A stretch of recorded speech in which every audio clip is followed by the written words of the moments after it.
Hello, everybody, and welcome to CELPIP Speaking Pro, Target 9+. This is Brandy speaking, and I'll be your presenter today. So as you are getting comfortable from wherever it is you're listening in the world, I'll remind you briefly that your microphones are muted because we're probably going to have a pretty big audience online today. We're already at about 100 people, and that attendance number is climbing, which we love to see. So we're going to be busy today, which is always the best plan. If you do have any questions about the CELPIP test, then can you please put them in the Zoom chat? And you'll see right now that everybody else is already writing in there into the Zoom chat saying hello and welcome. So again, we'll use that box to communicate. I'm going to be asking all of you lots of questions today as well, because I think that's the best way to learn is when you're actively participating. So you can also answer my questions there in the Zoom chat, and we'll share ideas together and help each other out today. Now, within the next 24 hours, we are going to email you with some helpful links to continue your studies at home. The first link in the email will take you to a survey. That part is completely optional. So if you wanted to issue feedback, we always welcome that. The second link will take you to a study pack of materials, and it's going to summarize the speaking strategies that we are discussing today. In session today as well, we're going to listen to several different actual CELPIP test takers deliver their answers to different CELPIP test questions. So I've got the transcripts for you as well to review, and you will receive those in your study pack. So keep an eye on your email inbox. As I say, within the next 24 hours, it should arrive. Last but not least, in that same email will be a final link that will take you to a previously recorded version of this same Speaking Pro session. So if you cannot stay for the entire 2 hours today, no trouble at all. We've got you covered. By clicking on that link, you can rewatch the recorded version and catch up on anything that you might have missed. Okay, so I'll introduce briefly myself, and then I'd love to hear more about all of you as well. So I'm Brandy, and I am an online instructor for the CELPIP test. So I've been teaching for over 25 years now, all said and done, mostly working with adult learners, very much like yourselves, who are looking to develop their language skills, their job readiness skills, essential life skills, etc. I've been helping people prepare for the CELPIP test specifically for the last 5 years or so. So it's my pleasure to be back here today to give you some tips on how to be successful primarily with your speaking components of this test. Now, I'm from Ontario initially, and I now live in Vancouver, which is British Columbia in Canada's West Coast. What about the rest of you? Let's do a quick check-in in the Zoom chat box here and see. We've already got some people mentioning they're from Ontario, Kitchener to be precise. Kitchener is a very nice city. I've been there a few times. Yeah. Surrey is mentioned. You're very close to me. Lots of people in Vancouver. Oh, Brazil now is in the house. Good. International we are. So lots of people from Ontario today, which is, I guess, normal. And Ontario is one of the bigger provinces in Canada. We finally have Africa online. So Nigeria is here, the United Kingdom, Ecuador. Who else? Halifax, Brampton, Sri Lanka. We are getting more and more people tuning in from Sri Lanka. So that is really, really neat. Thank you for sharing that. I like to make this as much of an international crowd as we can. And somebody says Antarctica. Well, I don't know about that. But wherever you are from in the world, I hope that you are settling in and getting ready to do some good speaking practice here today. So here is the plan. We've got almost 2 hours together now. I'm going to start off by introducing to you what the CELPIP speaking test looks like on the computer, because the entire CELPIP test is delivered online. So we'll talk about where you'll find the information on your computer screens in order to make sure your microphones are working as you deliver your answers, etc. We will talk about how this test is scored. That part is really important because you need to know which skills to study at home so that you'll be successful when you take the test. So after the brief introduction, we'll try to keep that to about 10 minutes time. We're going to jump into the main part of today's lesson. So we're looking just at the first 4 tasks today for speaking. There are 8 altogether, but we have time today just to focus on tasks 1 to 4.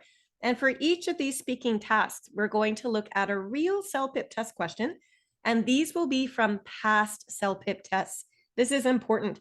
The only way I can share publicly with you any test information is because the test information that you're going to see today has been retired. What that means is, sure, these were once real test questions, and I'm going to share with you real people's answers to these questions, but you're never going to encounter these questions again in the future. So just be aware of that, but at least we can use the authentic test practice to feel more prepared and confident.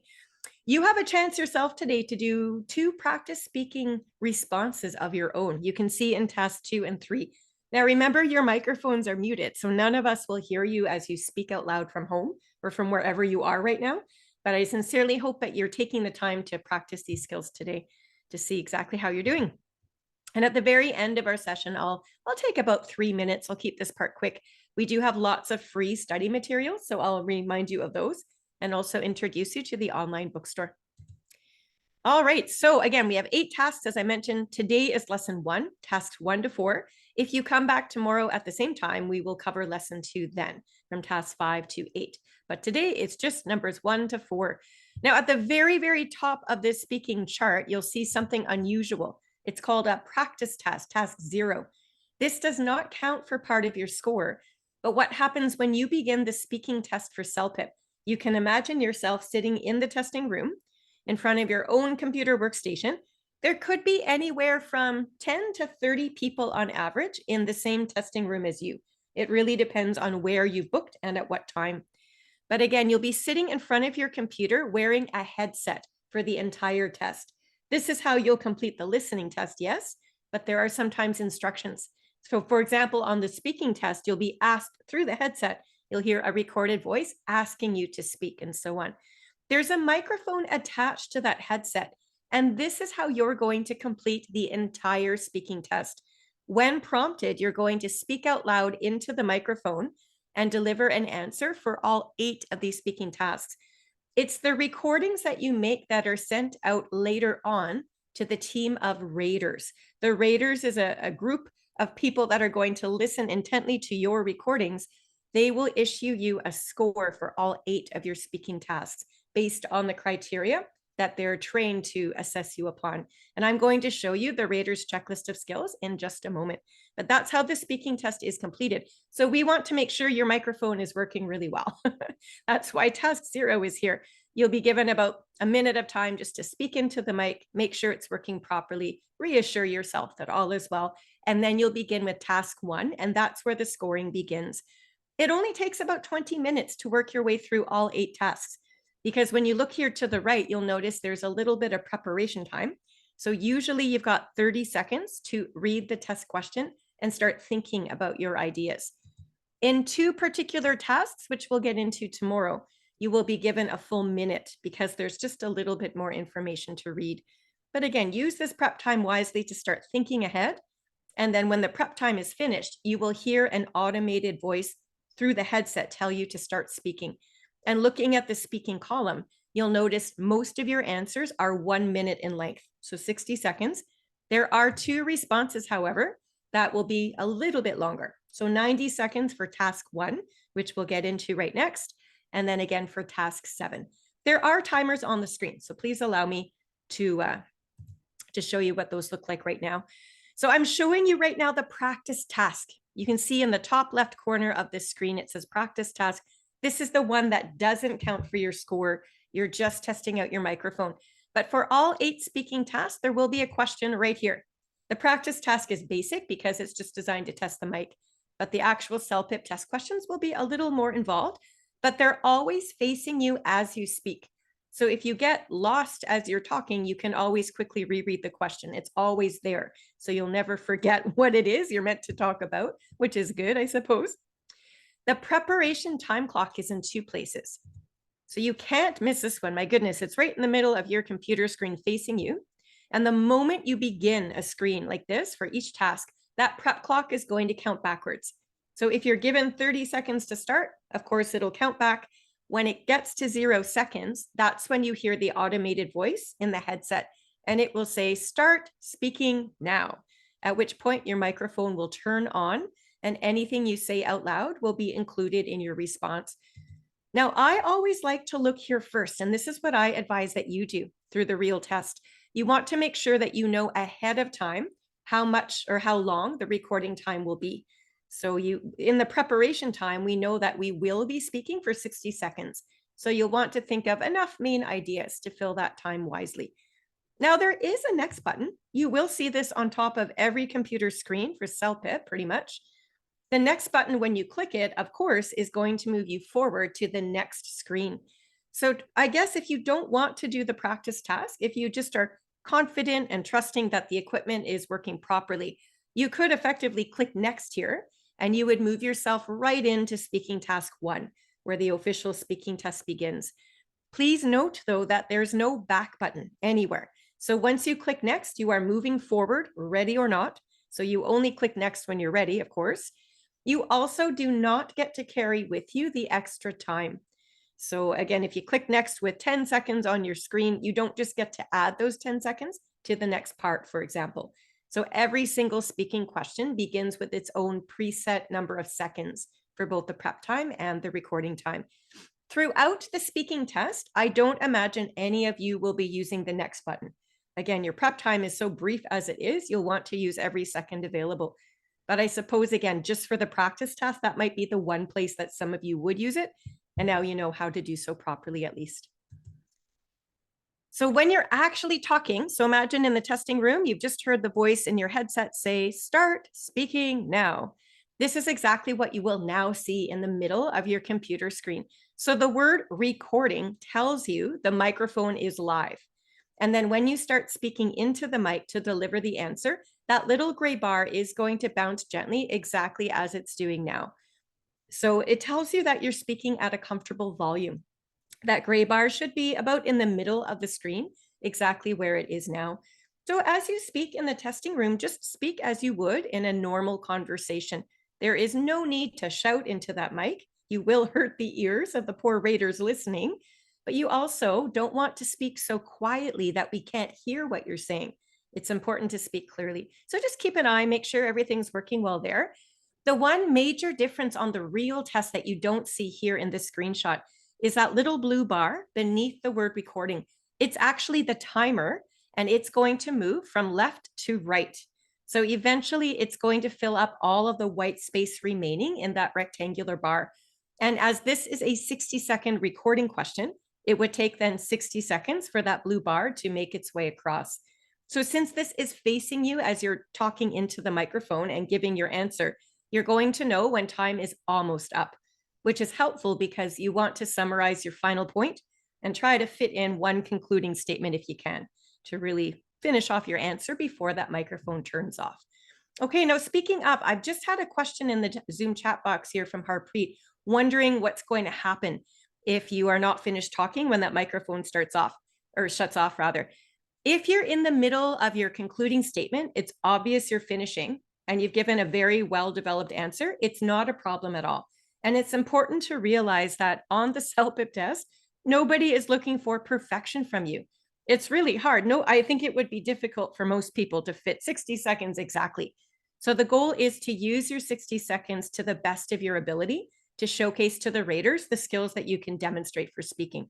So if you give a 55-second answer and it's really well developed, that's fine. That's perfectly acceptable. So again, the timing there is a bit of a guideline, but you want to use it wisely. I hope that helps. So don't stress too much if you are cut off right at the end. If, however, you do get cut off in the middle of a main point that you're explaining, then yes, it will have a slight impact under your task fulfillment. And I'll show you maybe right now what the raters are looking for, and it hopefully will make a little bit more sense as well.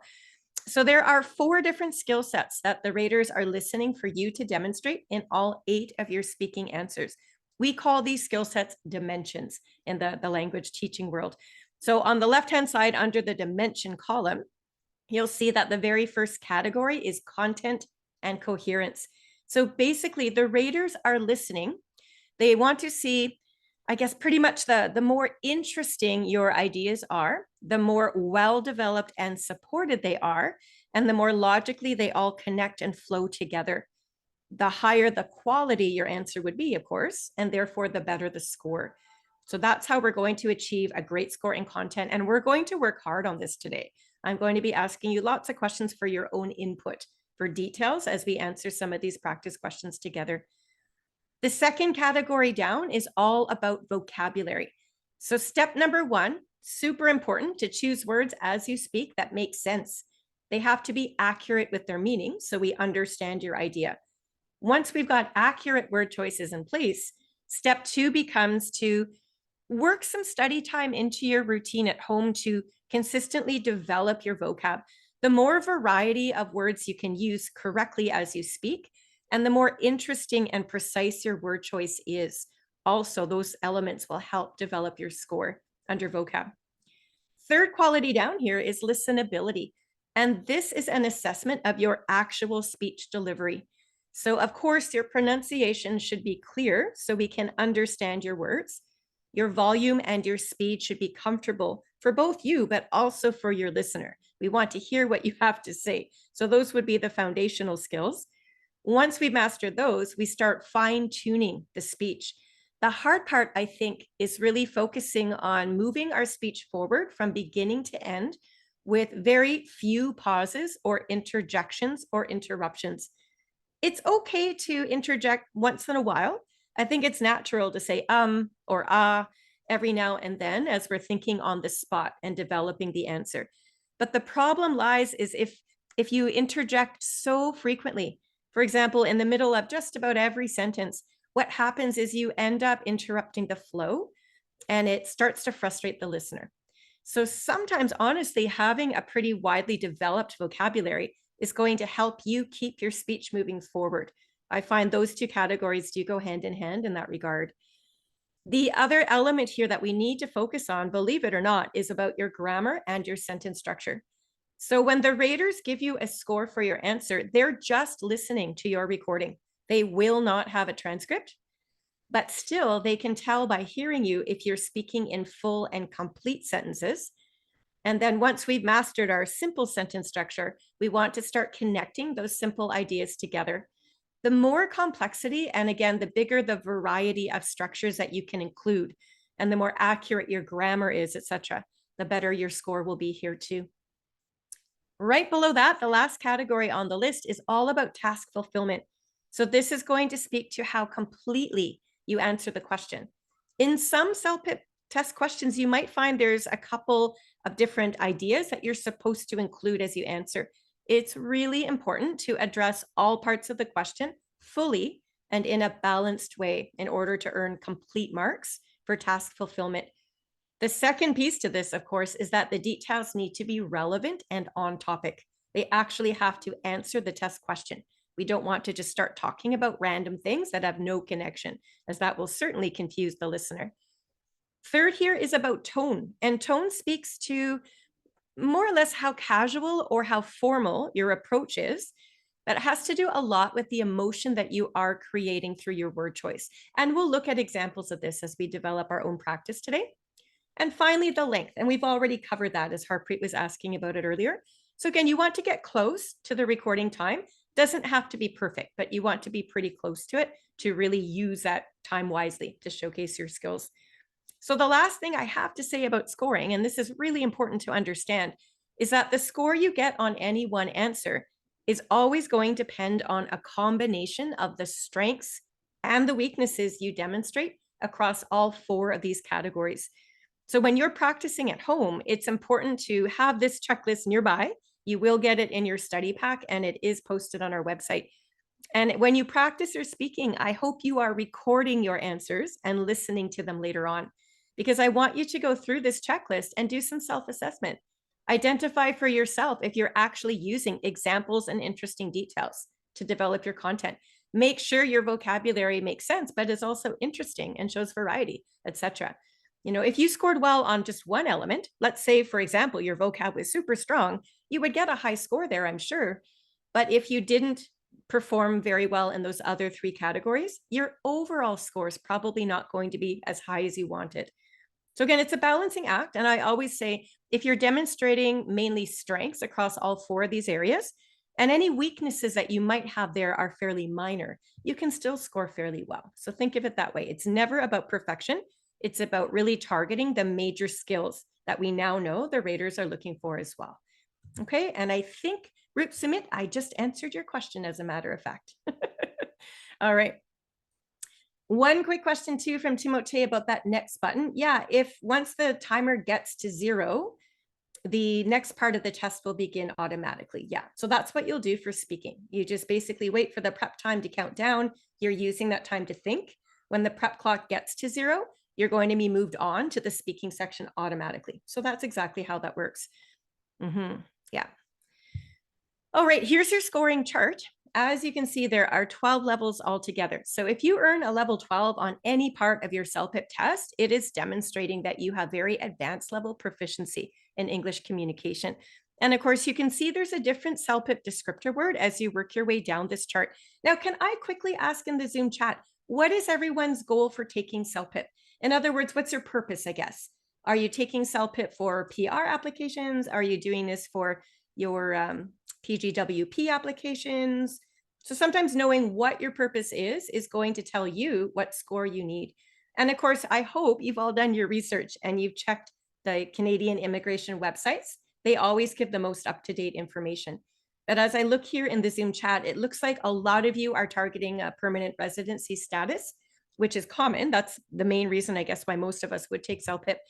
And to that end, then, I'm assuming, you can tell me if I'm wrong, but I'm assuming that anyone that's looking for their PR status in Canada is targeting at least a level 9, perhaps even higher. And of course, the higher your score, as you know, the more points you're going to earn towards your immigration journeys. So that's partly why we call this session today the Speaking Pro Target 9 Plus, because we really want to examine the skills we need to demonstrate as we speak that will help us achieve at least a level 9, if not higher.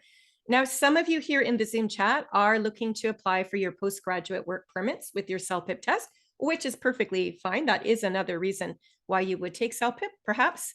And of course, your scores, lucky you, you don't need the level 9 for your PGWP applications. If you've recently graduated from a Canadian college, you would need a CLB level 5. Those of you that have recently graduated from a Canadian university would need a CLB 7. So if that's your goal today, I still encourage you to stick around and participate in all of the wonderful skill building activities we're going to do. Even though we are targeting level 9 plus, you're still going to gain a lot of insight with your scores. A few of you too are taking the CELPIP test for your professional designations, and that is another reason to take CELPIP. Off the top of my head, of course, I can't just rhyme off all the different levels you might need. It depends on whatever career you're pursuing. But again, this is research all of you would do individually to find out your own goal before you proceed with the test as well. Okay. All right. Let's move on here. When you take the CELPIP test, I need to say that you'll of course get your score in speaking, and that's the most important piece to you. You're also going to get on the score report what's called a performance profile. It's just a little write-up, like a small paragraph, as you see here, that's going to summarize in general terms what somebody who is speaking at that level should be able to demonstrate. So I've got the level 9 performance profile on the board here, and I've bolded out the really important details. We're going to try our best to discuss details that would fit a level 9 answer, and we're also going to look for evidence of this today in the sample responses that we'll be reviewing. So pretty much in a nutshell, as we say, casual expression to mean in general, for level 9, the details we include in the answers should be more complex and well-developed. They're not going to be just these general statements anymore. That's more typical at level 8 and below. By level 9, we are full on intermediate level, which does require more complexity from you. So details will be more developed and better attached or connected together. The grammar and sentence structure too is going to show more consistent complexity. So we're not just speaking in short, simple sentences any longer. We'd see more of that in level 8 and below. By level 9, I'm sure we'll have some simple sentences, sure, but you will see evidence of that complexity emerging. And I'll point that out to you as we go through our lessons today. The vocab too is going to be much more precise and interesting. So we're not, hopefully anyway, at this level, using those generic words like stuff or thing or them or it, any words that don't give you the value or the precise content. You always want to make your answer as interesting and precise as you can. So keep this in the back of your mind. I will certainly remind you all the way through the session. And let's dive into our absolute first practice. Here is your first speaking task. Can you go ahead and have a quick look? Note on the real test, you'd have 30 seconds to read the question, and you will be asked to speak out loud for 90 seconds. So go ahead and read the question to yourself, please. I've got 3 questions on the bottom we're going to answer in just a moment. And while you're doing that, I've got a quick question in my Zoom chat here from June. June is really concerned about other people in the testing room. So yes, you have to realize that when you're in the testing room, there will be other people in there. And of course, you're all going to be delivering your speaking answers at roughly the same time. So there are going to be lots of people speaking same time as you. Not to worry though, for about 2 or 3 reasons. First and foremost, you're seated at your own computer workstation. There are little privacy shields or walls that separate you from the people directly beside you. Second to that, you've got headsets on your ears, which are acting as noise cancellation devices. So it's going to muffle the background noise in the room. Third of all, when you're speaking out loud yourself, and if you're able to keep your speech moving, you're only going to hear your own voice and you'll be so focused on your own work. I'd be surprised if you even noticed other people speaking. Yeah, from time to time in a recording, and we might hear that today, as a matter of fact, as I share the recordings with you today, we might actually hear a little bit of background noise, but you yourselves should not be too aware of it given those testing situations that I've just described. 2 strategies that I'm going to recommend for any of you anxious about the noise. And it's normal to be anxious. This is an important test. So it's a common question, actually, June, that we get all the time. 2 things you can do. First of all, when you study, take your laptop to a busy coffee shop.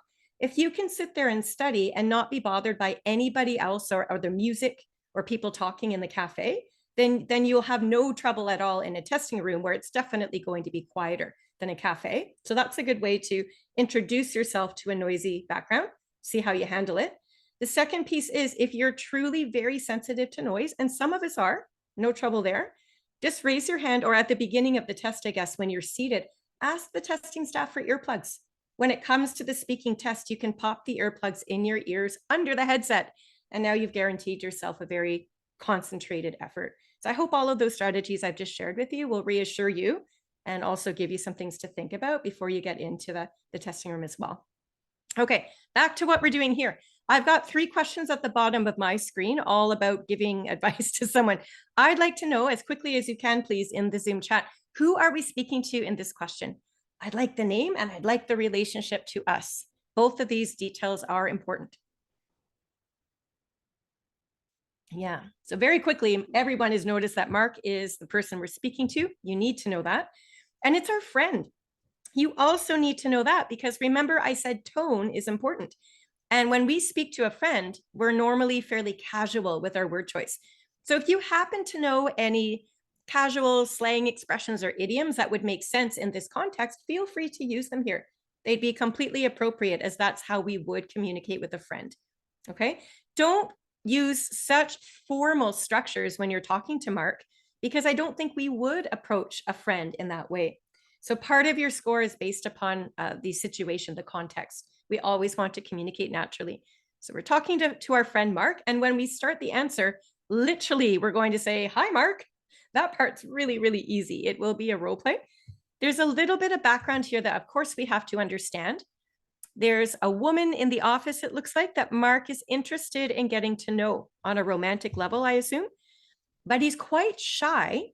So when we give advice, and in speaking task 1, you're always giving advice about something, we have 2 parts of the question to address. There's a how and a what.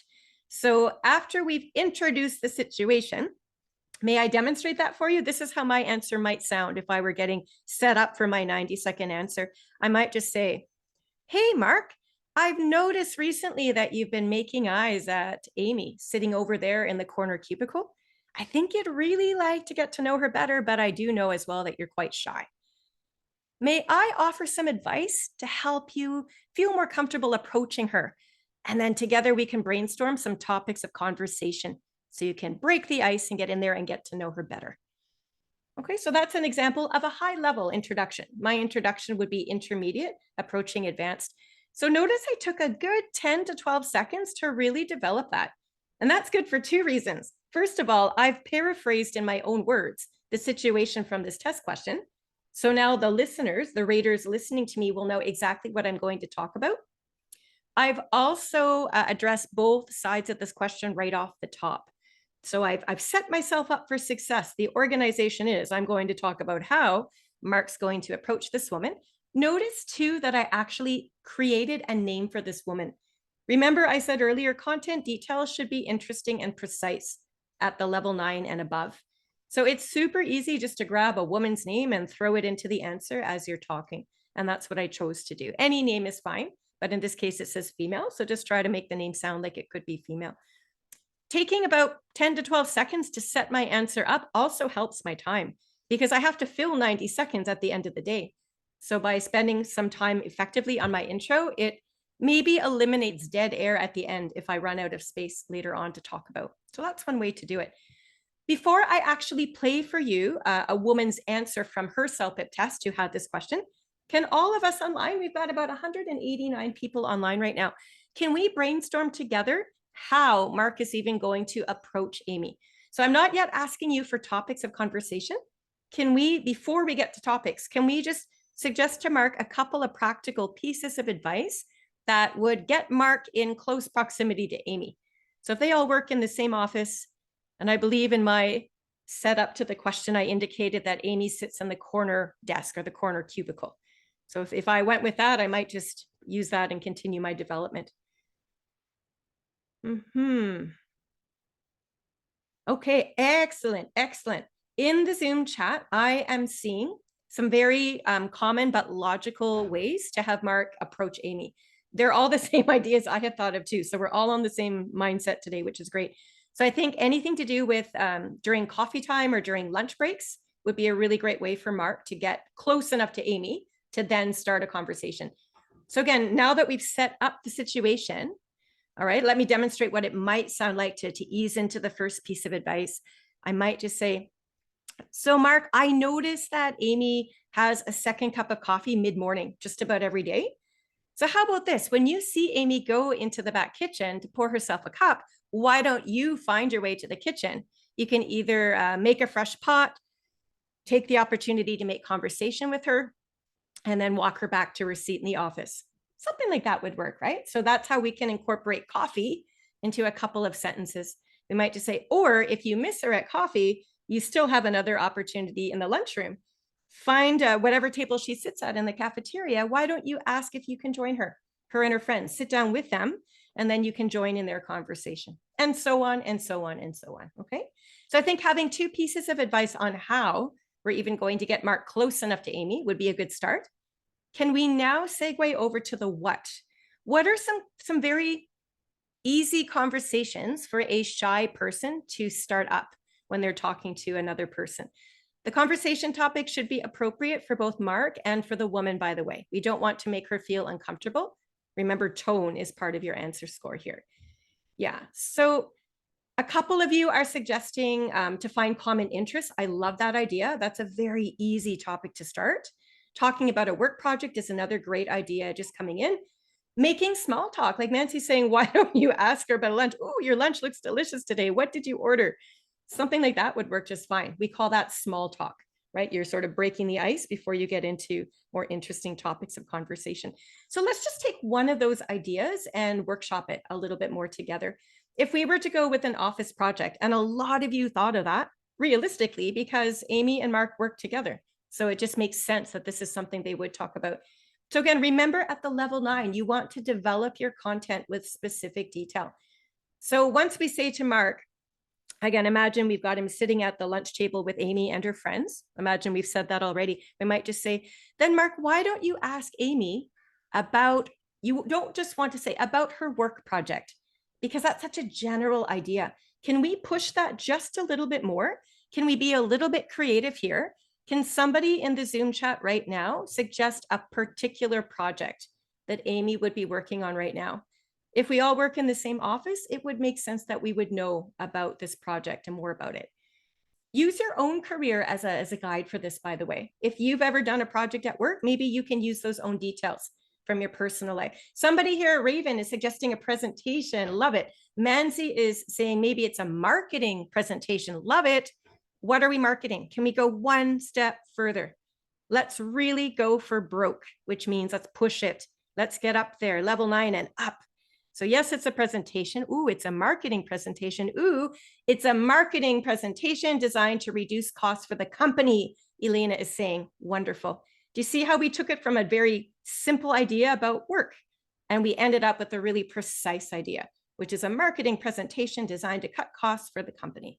Love it. That's exactly the way I want you to approach these questions if you're looking to develop your skills up into the intermediate or perhaps even advanced level later on.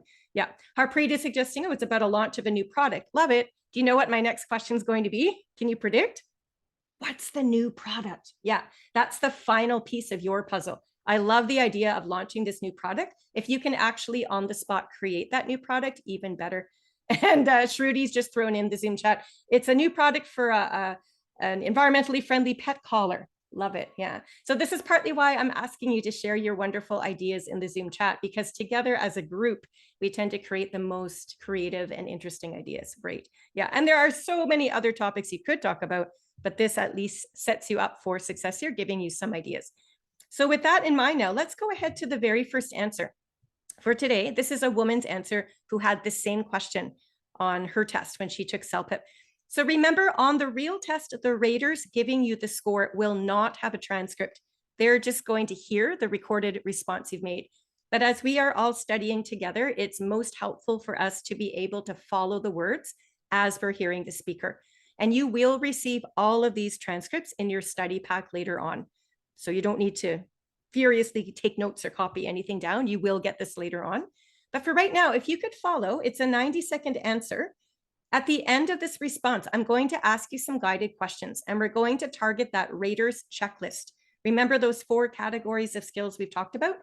I'm going to start asking you questions about this woman's listenability skills. So please pay close attention to her pronunciation, volume, speed, intonation, grammar, sentence structure, interjections, all of those wonderful skills that we've talked about. There are some things she does well, but there are also some weaknesses that we must identify. So we'll start with listenability, and then we'll get into the content details, the vocab, and finally look at the big picture.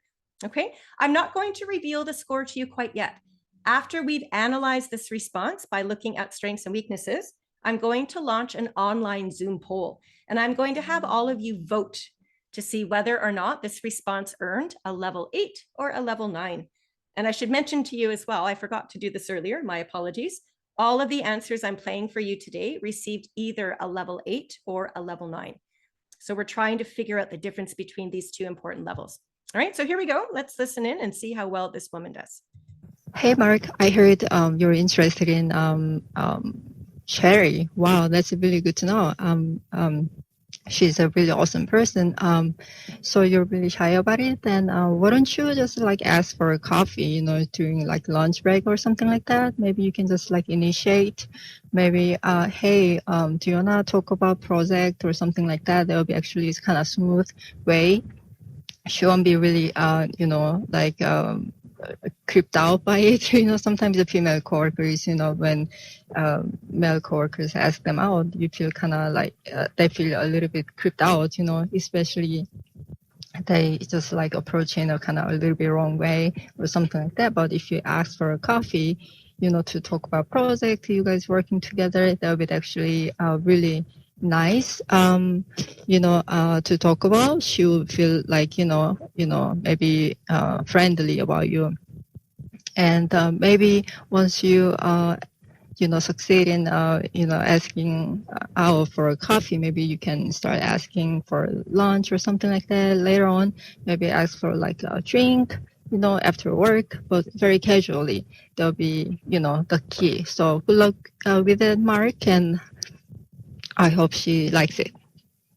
All right, that's now I've had several people ask if they're going to get a recording. And if you were here at the beginning of my session, I said, yes, you are going to receive a recorded version of this webinar if you can't stay for the whole thing today. So no worries there.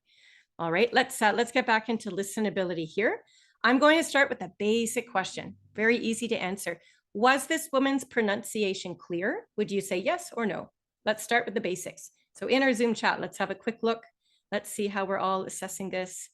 So just pronunciation, we'll just target that one individual skill, and everyone's saying yes. And of course, everyone's absolutely correct. No trouble at all hearing the words. Even without a transcript, we'd have no trouble. So she's off to a good start. Pronunciation is super important. Were there any long pauses that seemed unnatural to you? Yes or no? Was she ever sitting quietly for 3 or 4 seconds trying to think about what to say next? Just pauses. Let's just target that one skill for now. And in my Zoom chat, everybody's saying, nope, no pauses at all. And I would agree with you. So far, so good. She's 2 for 2. Let's move on to interjections. Interjections, remember, are those sounds we make, I guess, that sound like and ah. Would you say that there are so many interjections it's problematic? Yes. Or nope, not a problem at all. How would you address this? And again, looking in my Zoom chat, everybody's right. Everybody's saying interjections are problematic.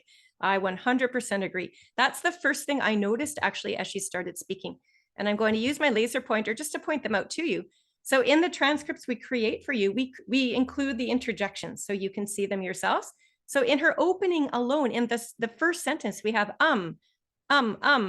and then over here, and it just keeps going. So interjections here happen so often that they're definitely distracting. They are interrupting the flow or the rhythm of the speech. And there's another, it's sort of like an interjection, even though it's not or ah. Did you notice there's an expression that she uses? She likes to say, you know, like, and she does that almost all the way through. Why don't you just like ask for coffee? You know, like. She does that often. You feel kind of like, something like that. You know, and on and on and on, right? So I would count that phrase, that expression, almost like an interjection. It's doing the same thing. It's interrupting the flow, but it's not adding any value or content or interest to the piece. So if we could sit down with this woman, we would congratulate her on having fantastic pronunciation. Even her intonation is fairly normal, etc. There's not any glaring pauses, but those interjections we really need to get solid control over. As soon as this woman starts to reduce the number of those interruptions, she's going to improve her presentation skills tenfold. So that would be the one major area of weakness under the listenability area. Now, there's one other part of this. Remember, we have to look at sentence structure and grammar, and I'm going to help you out with that. This piece is a little bit tougher when you don't have an English teaching background like I do. So again, I'll use my laser pointer, and I'm just going to quickly read out loud the first, say, 3 or 4 sentences. Can you let me know in the Zoom chat if you feel these sentences are simple or complex? So this woman says, hey, Mark, I heard you're interested in Sherry. Wow, that's really good to know. She's a really awesome person. So you're really shy about it? And then on we go from there. I'll rest my pointer actually down here. So simple or complex? What do you think? Again, a simple sentence is short, but it only has a very singular focus. Complex structures are able to take short sentences and combine them together with the right joining words. And as I look in my Zoom chat, you're all correct. You're saying these ideas, many of them are sort of grammatically correct, but they're quite simple in their structure. So that would be another weakness that this woman would want to work on. We always understand her ideas, and that is the main thing. But the next step for her would be looking at ways to connect those short ideas together so that we have more complexity and a better variety. All right. And there's another piece to this. It's a little bit of a vocab thing, but I would count it as a grammatical error. So quite often in her sentences, we have a little bit of a syntax issue too. So again, I pointed out these filler words. You know, we would say to her, why don't you ask Sherry out for a coffee or ask her to have lunch? That would be very clear instead of saying things like, why don't you just like ask for a coffee, you know, like during lunch break. When we express our words in this way, it's not crystal clear what we're talking about. At this point, we don't understand if the speaker wants Mark to ask Sherry to get him a cup of coffee, or does the speaker want Mark to offer to buy Sherry a cup of coffee? So there's a little bit of unclarity with the vocabulary. So again, it is a vocab issue, but it's partly with the order of the words that she's choosing. And we call that syntax. And I would count that more as a grammatical error. Anyway, let's dive into the content. So now that we've had a good look at her listenability skills, before we can assess the actual score, we have to look at content. And I love the way she sets this up. If we can just imagine there aren't so many interjections, let's just look at content. She uses a very casual tone and she says, hey, Mark, this is her friend. So it makes sense to approach or start a response like this. She creates the name of the woman as Sherry, and that's logical as well. She sets it up that Mark is quite shy. And then she gets into the advice. So again, we've got two pieces of advice here, coffee and lunch. I've already pointed out that we're not crystal clear on exactly what the speaker wants Mark to do, but the general ideas are there, coffee and lunch. So those are two ways on how Mark is going to even approach Sherry to have a conversation. But if you follow my laser pointer all the way down here, you're going to notice that the speaker repeats those exact same details. Why don't you ask her for a coffee? Why don't you ask her for lunch or something like that? So the repetition is problematic. What the raters are hoping you'll do is offer up new ideas to build the content. We finally do get a third reason on how to talk to Sherry. Ask her for a drink after work. That's great. But again, it's a little bit disjointed, starting up here and ending there. Now, there's only one topic of conversation, and I'm wondering if you can help me find it. I'm going to just place my laser pointer here to speed things along. But remember how this question asked us to do two things. We had to explain how Mark's going to talk to the woman, but also what they're going to talk about. And as we look through this transcript, again, there's only one topic of conversation. And some of you are now seeing it, yes. If you look into this line where I'm pointing with the laser pointer, right over here, the speaker demonstrates to Mark what he should say out loud. It's quoted speech. And she suggests that maybe he should ask Sherry about a work project. Great idea. But again, this is the main idea. There's nothing at all that develops any interesting content. All she keeps saying is something like that, and sometimes, and on and on. So what this response has is sort of a very surface level general content details without very much development. So the content is a little bit weaker, and the coherence, because we start off with ideas at the top and then we repeat them again at the end, the organizational pattern is a little bit unstructured too. So those are areas that she'd want to work on. Technically, she answers the question, but in a little bit of a roundabout way. Can we move on to the actual vocabulary too? Are there any words in here that jump out at you as particularly interesting or focused or precise? So opposite of this, right? Something like that doesn't tell us a lot of valuable information, but are there words here that are better than that one? Yeah, a few of you have found my favorite right here, creeped out. What this the speaker is saying is basically when you talk to the woman, she's advising Mark to make sure that the conversation doesn't make the woman feel uncomfortable. The words creeped out mean uncomfortable. And it's a very casual expression, which again makes sense because this woman is talking to her friend Mark. So I thought this was a really interesting and precise word choice. A lot of you too are finding the word initiate. That was up here. She's suggesting to Mark to start a conversation. Now, start a conversation is accurate, but it's a little bit common. When we change the word start and we say initiate the conversation, we're now demonstrating to the raters that we do know a few words that are considered higher level or more precise. So I think that is also a very good word choice. Yeah. And a few of you, some of you are finding the word smooth way, maybe. I particularly like this one. Casually, ask her for a drink after work casually. I think that's a nice touch. It makes sense and it gives a little bit of interest to the whole idea. But apart from those examples that you've also identified just now in the Zoom chat, a lot of the words in here are fairly common or fairly general, we can say. Again, look at here. That's really good to know. She's an awesome person, something like that, and on and on. So overwhelmingly, the ideas or the vocabulary rather tend to be a bit more common every day. They don't show a lot of precision, apart from say 3 or 4 examples that we've just pointed out. So all the words make sense. That's the good thing, right? Step 1, choose words that at least we can understand, but a little bit more development here I think would help a little. Finally, let's move on to task fulfillment. So task fulfillment says, how completely did you answer the question? And technically she did answer the question. We know that she's giving advice to Mark. She's given us 3 ideas on how Mark can talk to Sherry, but only one topic of conversation. So it's not an overly balanced response. I think having at least 2 topics of conversation would make this a more well-rounded response. So a little bit more detail would be required there. The good news is, though, is that her tone is appropriate, speaking to her friend, as we pointed out. And also the length is almost perfect. She gets very close to that 90-second cutoff. So those would be considered strength under task fulfillment. That would actually help the score. So I'm going to remind you what a level 9 performance profile looks like. And it's going to be soon your turn to vote on whether you think this woman achieved a level 9. So if she earned a level 9, what that means is that consistently there's evidence of details that are more complex and well-developed and connected. Her sentence structure and grammar would be also more consistently complex, as well as the vocab. So we've talked about strengths and weaknesses now across all 4 of these categories. These are the same categories the raters are assessing.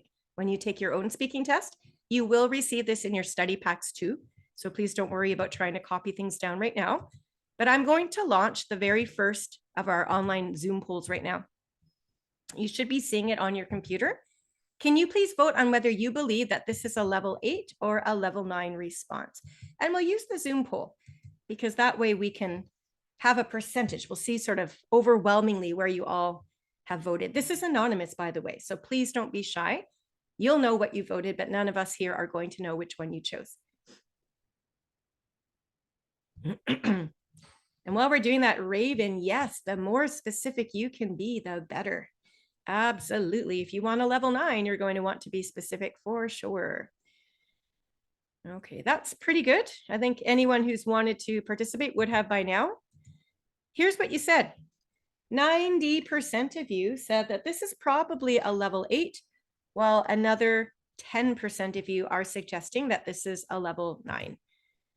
All right, so let me reveal the score to you. The majority is correct. This is a level 8. And we have to remember that level 8 on CELPIP means it's a good response. Level 8 answers the question with details that make sense. But what level 8 is missing is all of those complex features that we were talking about.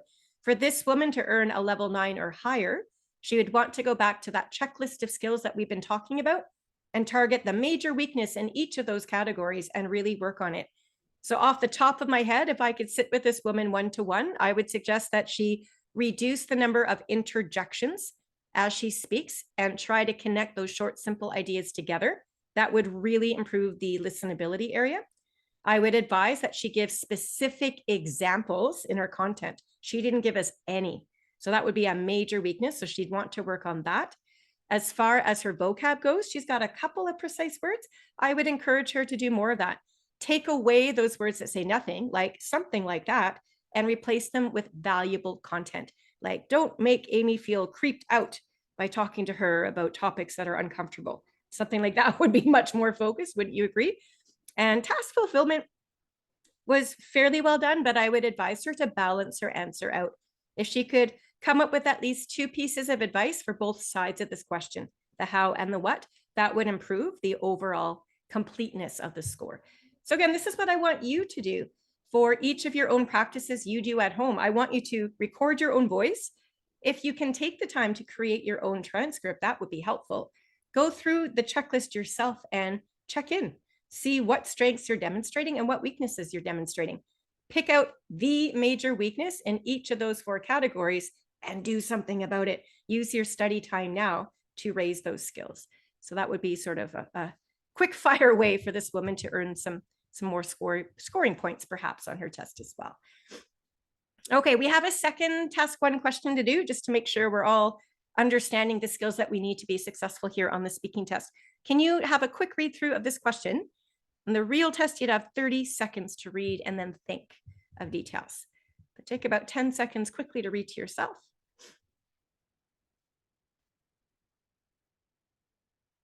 Edukeme, did I say Edukeme in the chat box? I'm going to answer your question soon. Just give me a moment to set this question up first, please, so that we don't lose our train of thought, okay? But I will come back. That's a good question you've just asked.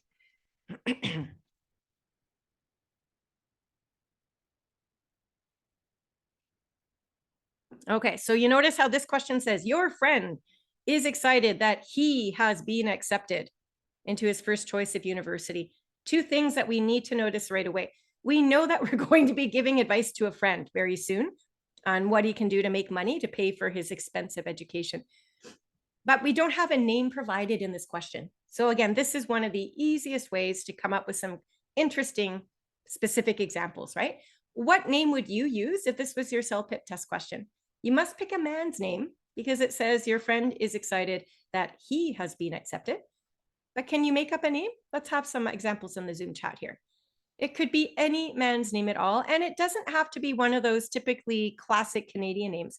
It can be, but feel free to use any name from any culture, like Ayuki, Man, Amir, right? Anything like that. Mohammed, those are all fair game too, and I want you to be aware of that. Miko, Rashan, there you go. Yeah. So again, you can go with the classics like John, Bob, Eric, Mike. That's fine too, but don't feel beholden to that typically Canadian standpoint. As long as you've got a name, that's really all that counts. So let's go with Ritesh. Ria has just popped that name in the Zoom chat. So let's pretend Ritesh is the name of our friend. What's the next really interesting detail you might add in? Your friend Ritesh will say is excited he's been accepted into his first choice of university. That's pretty plain, isn't it? Could we do something about that? When you start your answer, could you maybe come up with the name of the university? What university is Ritesh going to? Anybody like to suggest that to us in the Zoom chat? We've got Harvard, UBC, U of T. Those are the three I've seen so far. Everyone's got the same ones, U of T, UNB. Yeah. Again, most of us would probably pick the name of a university we know because that's the easiest way to go. Honestly, if your mind blanks and you can't think of anything, feel free to make it up. If you were to say something like ABC University, I guess it's better than nothing. But yeah, a lot of us would come up with something we know. So Lakehead is in Thunder Bay, Ontario. Let's go with that. I'm feeling nostalgic today. All right, so Ritesh, we're going to pretend has been accepted into Lakehead University. So when we actually start this answer, we're going to incorporate those details. But right before we get to that, I think it would make sense to congratulate Ritesh, right? We're trying to beef up our scores for tone. And when you're giving advice to Ritesh on how to make money for school, it would make sense to congratulate him first. So let's set that very friendly and encouraging tone. So your opening would be simple. Oh, congratulations, Ritesh. I hear the great news. You were accepted to Lakehead University. I know you've been eyeing that school for many months now, and I hope your dreams are about to come true. Something like that, just off the top of my head, would work just fine. Okay. And again, this is a 90-second question. So I think taking an extra sentence or two to really congratulate him works well. Takes a little bit more time to develop, which is good in this case. Can we get into the main meat of this question? We have to give Ritesh advice on what he can do to make money for school. It's a 90-second question, so I'm thinking we're going to need at least 3 pieces of advice. So in the 30-second prep time, you'll have time to think of just the broad general categories. As quickly as we can we name some of them? Part-time job is in the Zoom chat, and that's the first thing I thought of as well. I mean, that makes sense, right? Most of us, hopefully anyway, would try to work to make some money. Asking family for help is another good one. Applying for a scholarship has come in here too, or taking out a loan. So we've got 4 so far. Honestly, you might not have time to develop 4 ideas, but if you can think that quickly on your feet during the prep time, then at least jot those down. You will be given paper and pen, by the way, in the testing room. So you can write these ideas down as they come to you. And when I say write down, I mean 1 word at a time. You've got 30 seconds. You still need to read the question. And then on my piece of paper, if this was my prep time, I'd probably go job, loan, scholarship, family. If I could write those 4 words, at least I've now got my main ideas. When you start to speak, this is the part that really takes practice at home, I think, when you study. When you start to speak now, it becomes a matter of taking that 1 word you wrote down on the paper during the prep and developing it into several sentences by adding details. So which one shall we workshop? Do you want to just do the part-time job? That one's probably the easiest. So if we are suggesting to Ritesh that he should get a part-time job, can you please suggest to Ritesh, maybe where? What business? What job title? Can we start with that? Now he's going to school. You can make up the details as you see fit, but try to pick something that would be applicable to him. He's going to school. I see great ideas in the Zoom chat about working at a cafe, working in retail, okay? Working as a server, sure. Let's go with that server idea, because if you're good at your job, you can make a lot of money in tips. So let's do that one. Delivery has just come in. That would be another great idea. But if you're suggesting to Ritesh that he should apply to be a server at, now I want the name of the restaurant. Where is Ritesh going to be a server at? What's your favorite restaurant? Earl's has come into the Zoom chat. Burger King, maybe. I don't know if you'd want to be a server there, Simon. I don't think you'd make many tips. But again, this is your response. You can develop it as you see fit. Safari restaurants just come into the Zoom. That's great, Janet. I've never heard of that. I don't know if it's a real name or you're making it up. And you know what? That doesn't matter. If you make something up, fine. Yeah. So Ritesh, why don't you apply to be a server at the Safari restaurant on campus? I added that little detail in myself, right? So as soon as we say that, can we then embellish? Can we say, as server is going to make the minimum wage, which here in Ontario is almost $19 an hour. Frankly, guys, I don't know how much the minimum wage is in Ontario anymore. I just made that detail up because it sounded logical. So that's what you can do on the test. You don't have to be, no one's going to fact check you, right?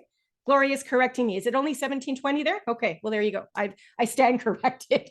That if I said $19 an hour, nobody's going to count me wrong. And I want you to be aware of that. So we can say to Ritesh, you're going to make $19 an hour minimum wage plus tips. And a server at a busy restaurant like Safari can actually make more than $100 a shift, just in tips alone. Okay, so all of these great ideas about making money for schooling are coming to us based on that one idea about getting a job. Again, these are the ideas that I want you to really make up on the spot to get to the 90-second mark with interesting details. So with that in mind, can we do what we did last time? We're going to listen to this man this time, give his answer to the same question on the test. Like before, after we've listened and followed the transcript, I'll start us off by talking about his speech presentation first. Then we'll look at his actual content and advice, his vocab, and we'll double check he's answered the question completely. So let's listen now. Hey John, many congratulations on getting selected to in the university of your choice. Well, since your university is where I've done all my college, I was in Vancouver for 5 years, and I went to the private institutions, but a lot of my friends went to this university, and I know it's a really good university. What I've heard from my friend is there's an in-house accommodation, so you don't have to go far. One, I know that it's pretty expensive, and one good thing about studying here is you can do part-time jobs. And when I was studying, I didn't have an option to do part-time job, but since the immigration rules have changed, you'll have an option to do 20 hours of part-time work, or any number of hours if you get a job on campus. So that might be a great help. And since I've been there, I was in that city for 5 years. I know a lot of people, so once you land there, just let me know. I can give you some references. I can even forward your resume to some of the employers I know. And I don't think so it should be a problem for you, because by working part-time you can at least afford your accommodation and a great deal of tuition.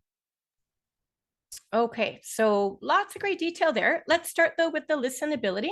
Again, I'm just going to beat us to the punch and say that his pronunciation was very clear.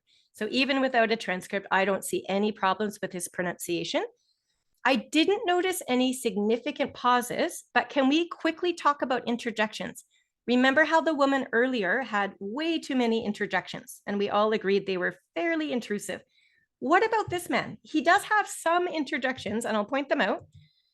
I noticed the odd or now and then, but the better question to ask is, are there so many interjections? Are they problematic?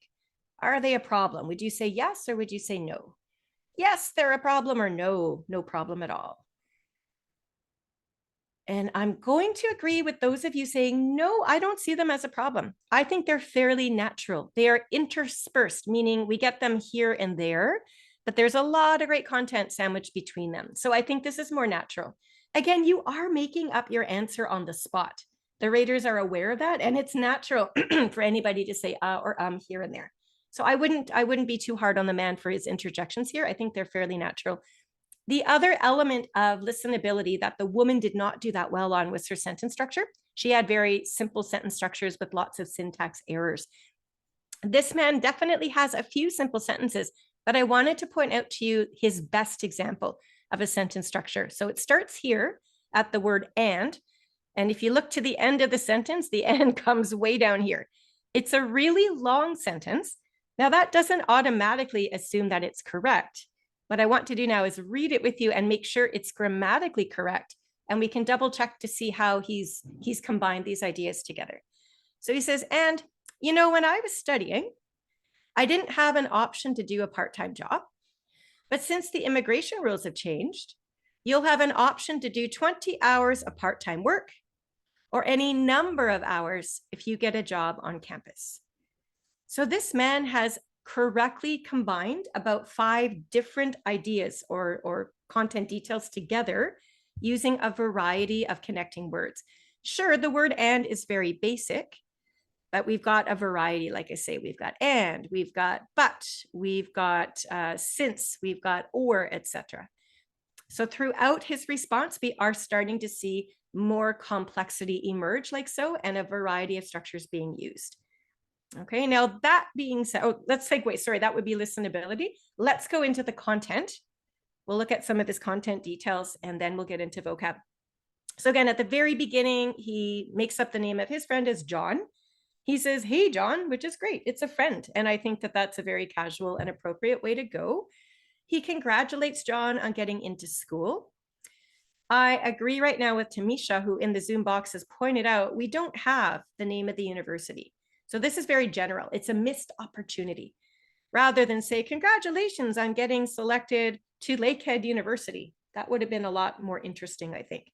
So one missed opportunity. Let's see how he continues on here. You notice that his first piece of advice, which is getting a job, doesn't happen until here. The whole first third of his answer is all about himself. Did you notice? He mentions that he's been in Vancouver for 5 years. It appears that whatever this university is the same one that he and his friends all went to, so they know it's a really good one, etc. So why does the man start to talk about himself first before getting to the advice about getting a job to pay for the school? What's the point here? What's going on? What's the purpose? And I'll just rest my laser pointer there so I'm not distracting you. Any ideas? Pratik is saying he's setting up the answer, yes. How so? Aha, Raven's got it and Nora's got it. This man is establishing himself as someone with experience that is relevant by saying, I've gone to the school. My friends went to the school. We've been here 5 years. By expressing that first, when he finally issues John the advice, John will probably take that advice much more seriously because it's coming from somebody who has been there and done that before. So this is actually a fairly creative or unique way to set what I call the framework of the response. It takes a little bit of creative imaginations to think of doing this. I think a lot of us, after we've congratulated the friend on getting into school, as I demonstrated earlier, a lot of us would just start right in with the advice. But this speaker takes a moment to use a different technique to establish himself as the expert and then hit us with the advice. So that does show a higher level critical thinking ability, which is demonstrating more intermediate skill set. So I like the approach. Again, there are definitely some common ideas, sure, like university of your choice, really good university, pretty expensive. So the details themselves are not overly developed or interesting, but the framework and the basic idea of establishing himself as an expert is the piece that we're admiring here, looking at, oh, that's a pretty creative approach to do. Anyway, he finally gets into the advice, and technically, and this is another uniqueness with this response, he only gives us one piece of advice. Did you notice that? He only issues, he says to John, hey, get a part-time job. But did you notice he's got about 4 or 5 very specific details to support that? So once he suggests getting a part-time job, he doesn't come right out and suggest where John should work like we did earlier. What he does do is he goes back to his own experience. He reminds John, when I was here, when I was studying, I didn't have the options you do, he says. The speaker cites that immigration rules have changed. He specifies you can work 20 hours of part-time work or any number of hours if you get a job right on campus. So about, again, 3 or 4 very precise details. And can you see now, again, by referring back to his expertise up here, it's now making even more sense. So this man has taken great care to connect all of his ideas together. The coherence here is really strong. He reminds John, he says, remember, I've been here, I've been in the country. Again, that country is not great. Couldn't he have said, I've been in Canada, right? Because he's in Vancouver. Anyway, a missed opportunity there. But he does say, I've been here 5 years. I know a lot of people. Look at the great vocab here. Once you land there, meaning when you arrive, he says, I'll be a reference for you. Another great vocab choice. He says, I'll forward your resume to the employers I know. Great vocabulary. And again, he knows people because he's been here a long time. So every single detail here connects. And then he gets cut off in his last idea. But because he's given us so much detail, it's not a problem here that he has been cut off.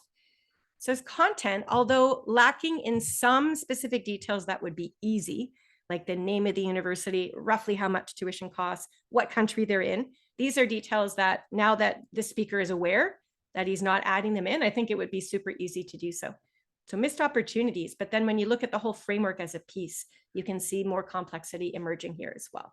So I'd say content coherence, definitely much more developed than what we saw from the woman earlier who gave us no details whatsoever as well. Yeah. Now, Juan wants to know, is it appropriate to use abbreviations like cuz instead of because? That is a good question. I guess because I'm an English teacher and English is my thing, I would probably just say because it's in my nature to do so. And it's also demonstrating the complex sentence structures that I know that the raters like for level 9. However, you're speaking to a friend and it would be really natural, wouldn't it, to use abbreviations like cuz. So I'm sure they would be accepted as well. It's more of a stylistic approach from you. If you're being formal, you wouldn't use it. I think that much is clear.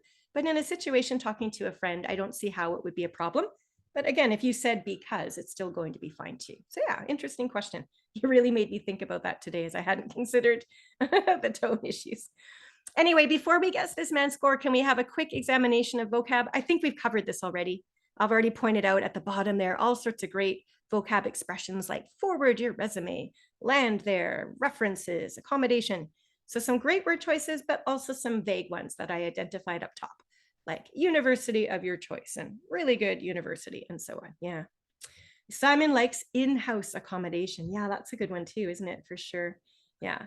So again, vocab's a bit of a mixed bag, but remember to earn level 9, you want to see more precise vocabulary developing. It has to be done a lot more consistently. You still will have some common ideas like we've seen here. But overall, we do see that interest emerging, which is great. This man did answer the full question. He set it up. The tone was fine talking to a friend. He gave us one major piece of advice and backed it up with about 6 or 7 supporting details. So definitely has fulfilled the purpose of this particular question. And he did speak for 90 seconds. So these are considered strengths. So once again, you will get this little summary of strengths and weaknesses in your study packs. So no need to copy this down right now. But what I am going to do here on Zoom is I'm going to relaunch the poll. And I'm curious to see what you believe this man has earned. Would you rate this one at a level 8 or 9? So as a reminder, you saw the woman earlier had the level 8. So that might help a little bit. Just think back to her performance and then look at the man's. If you're able to identify at least a major strength that this man does differently in all 4 areas of the checklist, then chances are he's earned a higher score. It's kind of a simple way to look at this. The more strengths we demonstrate across all 4 areas, as long as we're demonstrating those complex skills, then chances are we've earned an intermediate score. All right, let's show you your own results. So 3/4 of you are selecting level 9 as your rated score for this one. And of course, the other quarter are suggesting it's a level 8. So let me show you the actual score. And this man did indeed earn a level 9. So later on, probably tomorrow or sometime this week when you're fresh and you start studying again for speaking, when you get your study pack, have a look at the woman's response and the man's response back to back. And I really want you to notice how much more developed and complex the man's answer is in all 4 areas as compared to the woman's. That's how to understand the difference between the score. It's not just one skill that we're demonstrating, it's a combination of skills. So level 9 for sure is a great place for this man to be. So to wrap up, whatever you're doing with your giving advice question in task 1, it is a role play. You will be speaking directly to the person. So as we've seen, of course, you're going to use the name of the person in the test question if there is one. If not, make the name up, but have a name. That would be common. Most of us to fill 90 seconds would want at least 3 pieces of advice. Unless you're creative like this man just was. You know, he only had the one piece of advice, which was to get the job, but he was able to develop it with 5 or 6 different ideas that all connected. So that's a different approach that you could use. Whatever your main piece of advice is, you must back it up with examples or reasons or details. If you're targeting that level 9 or even higher, and again, this is what the woman did not do. Part of the reason why she's at the level 8. If you can come up with your own transitions as well, words like, oh, another thing you could do, John, to earn some money for school would be. So if you can sort of introduce each new piece of advice with some sort of a word or phrase, you're helping to organize the thoughts, and that's going to help overall. And again, we know for our tone, we're talking to probably a friend or a family member. And when we give advice, we want to help the other person. So the words that we choose should reflect that. So again, congratulating John on getting into Lakehead University was a really nice way to start this one as an example. All right. So let's get on. Let's move on here to speaking task 2, talking about a personal experience. So you get to talk all about yourself, the person you know best in this world, right? So take about 10 seconds, if you could, please, to read the question through, and then we'll quickly dive into it.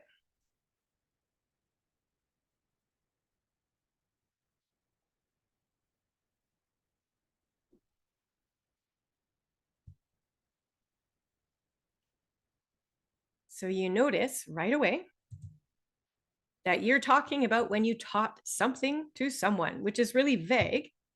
You're going to come up with a precise thing that you taught. You've got 3 details you must include in this answer, and I've underlined them for you to make it easy.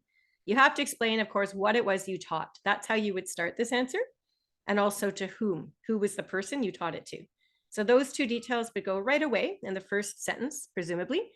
The rest of the bulk of the response, most of it is going to be how you taught this skill, whatever you're discussing. So you notice the second sentence here in task 2 begins with the word maybe. It always begins with the word maybe, and it gives you some ideas. In this case, you could maybe talk about when you taught a game to somebody, or a skill, or a tradition. So these are general ideas, yes, but they might be just enough to jog your memory and give you a great idea. Because if this was your CELPIP test answer, you'd want to be quite precise and focused. So can I open it up to all of you listening right now? What would you teach? If there is a game that you taught to somebody recently, name the game. Was it chess? Was it checkers? Was it Settlers of Catan? You know, name it. Be very precise about it. If it's a skill, like Nancy right now is saying, I taught dance moves to my cousin. I taught soccer, basketball, singing, music. Sure, we've got lots of ideas trickling into our Zoom chat right now. Good.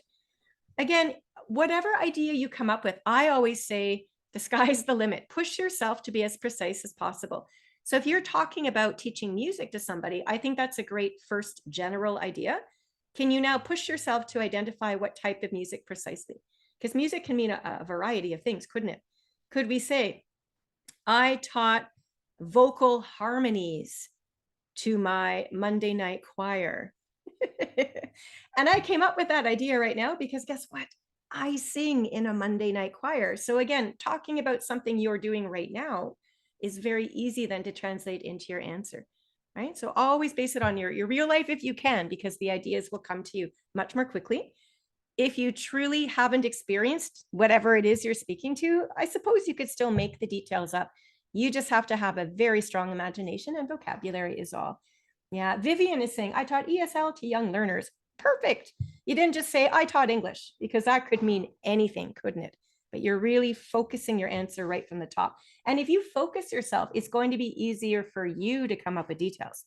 Yeah, so like Ola Watosin saying, I taught baking. Okay, let's work with that.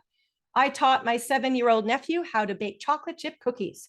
Could we do that instead? Because that would be, again, a lot more precise and a lot more interesting, right? You've got it. Anyway, let's see how this person, this is a man speaking this time, and let's see what he's going to teach and to whom. Same as before, we'll discuss briefly his performance and then we'll guess his score. Level 8 or level 9, you decide. The one time that I had to teach someone, it was a couple of years ago when I had to teach my friend Peter to ski, because I'm an avid skier and I have a long time experience. So he asked me to teach him. So first I explained him the basics, how to mount the skis onto your boots, strap them down and everything. So obviously I didn't take him up to the highest peak, but I picked a moderate slope. So we just walked it up. And so I went down, I showed him approximately how to go down on the moderate slope, how to brake, how to make the turns. So he followed me after that. He was pretty good at it, so we did it a couple of more times. And then we went up to a little bit more steeper slope so that he can improve in a different condition, improve his skills in the different condition. All right, that would be that. So again, just to cut to the chase, his pronunciation was clear. There were no unnecessary pauses. And believe it or not, there's not a single interjection here, not a one, which is really hard to accomplish. So these are all strengths. There was one major weakness, though, under listenability, and it has to do with sentence structure. Can you help me find it, please, in the Zoom chat by identifying it? I think it's obvious, but let's just double check everyone can see it for themselves. So look at the beginning of almost every sentence, and I think you'll notice it right away. What's the issue here? Yeah, everyone's got it now. This man has started most of his sentences with the word so. Technically, that's not even a correct grammatical sentence. We're not supposed to start sentences with conjunctions or joining words.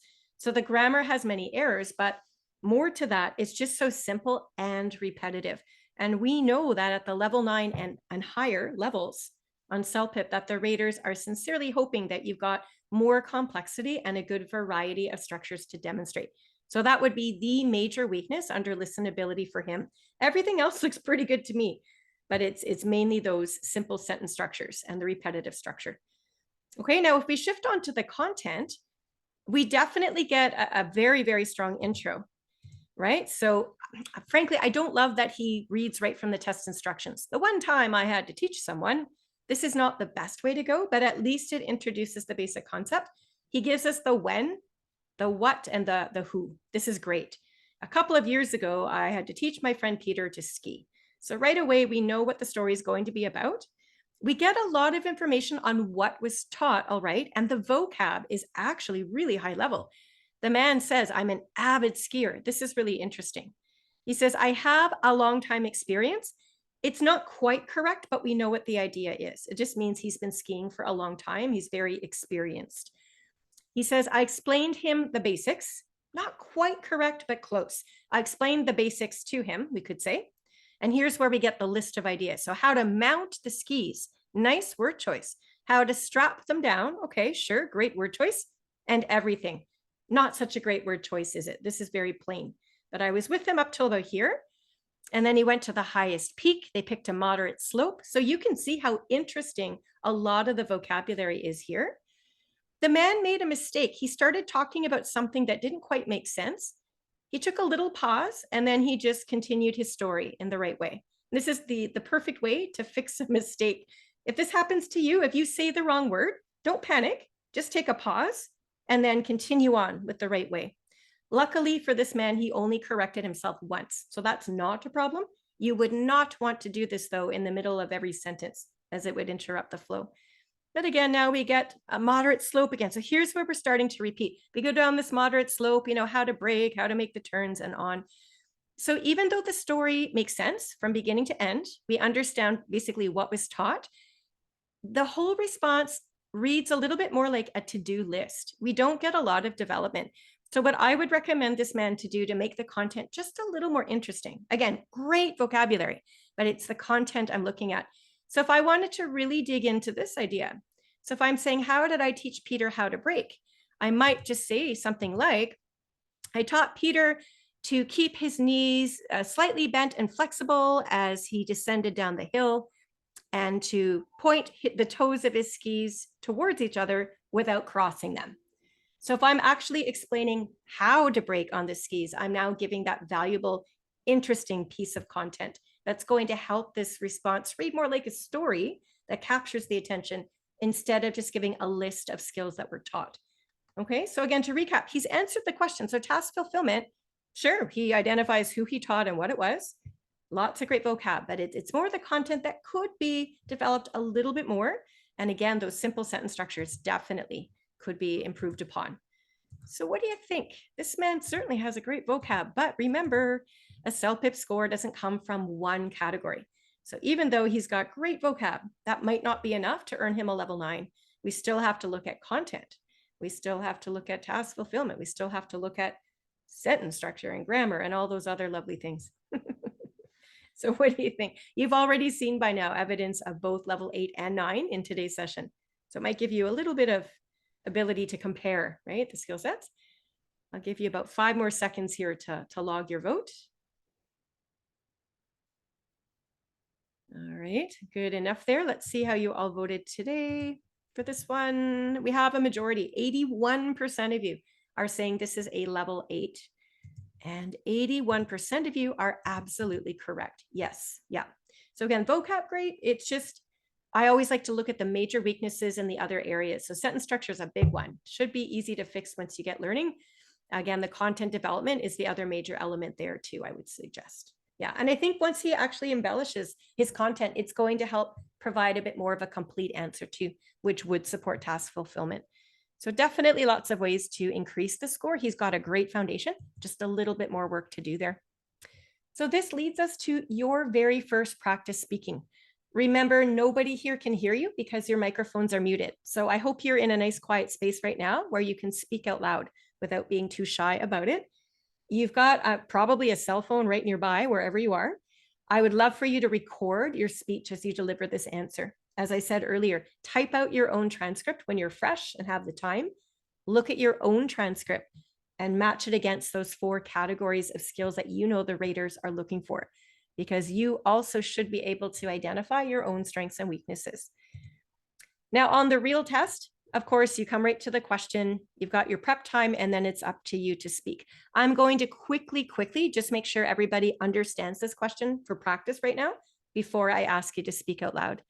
So have a quick look at the question there. I won't set my timers quite yet.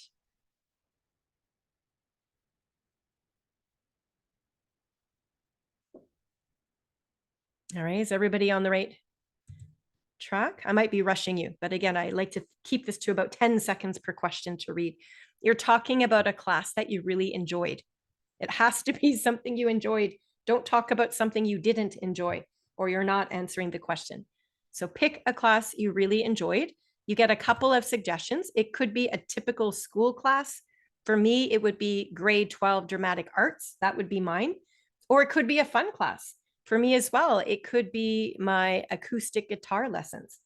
So you could pick one class, either or, something in school, something for fun, and that's what you're going to talk about. So you're going to speak about or identify the class rather right away, make it as focused as you can, and then you're obviously going to talk about what you did in the class and also why you enjoyed it so much. So that is the focus of this particular question. So I'm going to advance to this screen because I've got timers at the bottom, and I'm going to give you 30 seconds now to pick your class off the top of your head.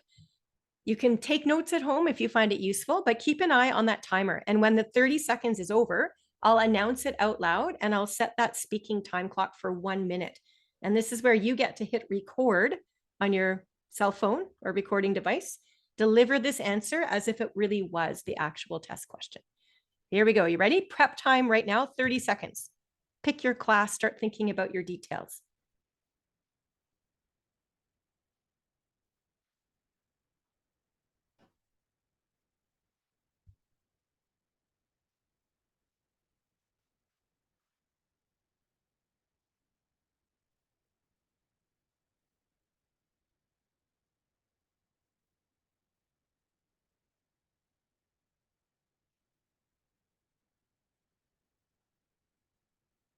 Prep time is over, so please hit record on your device and keep an eye on that speaking time clock.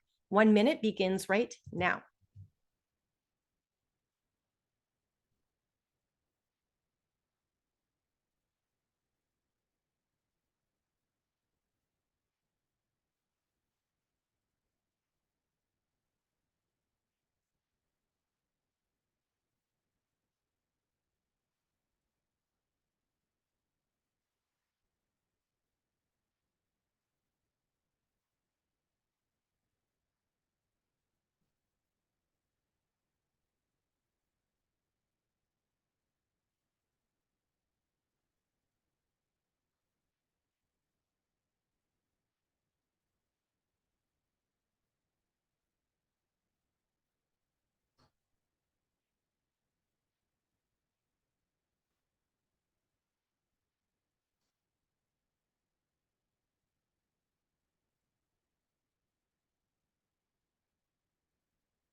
And that would be it. So that is time.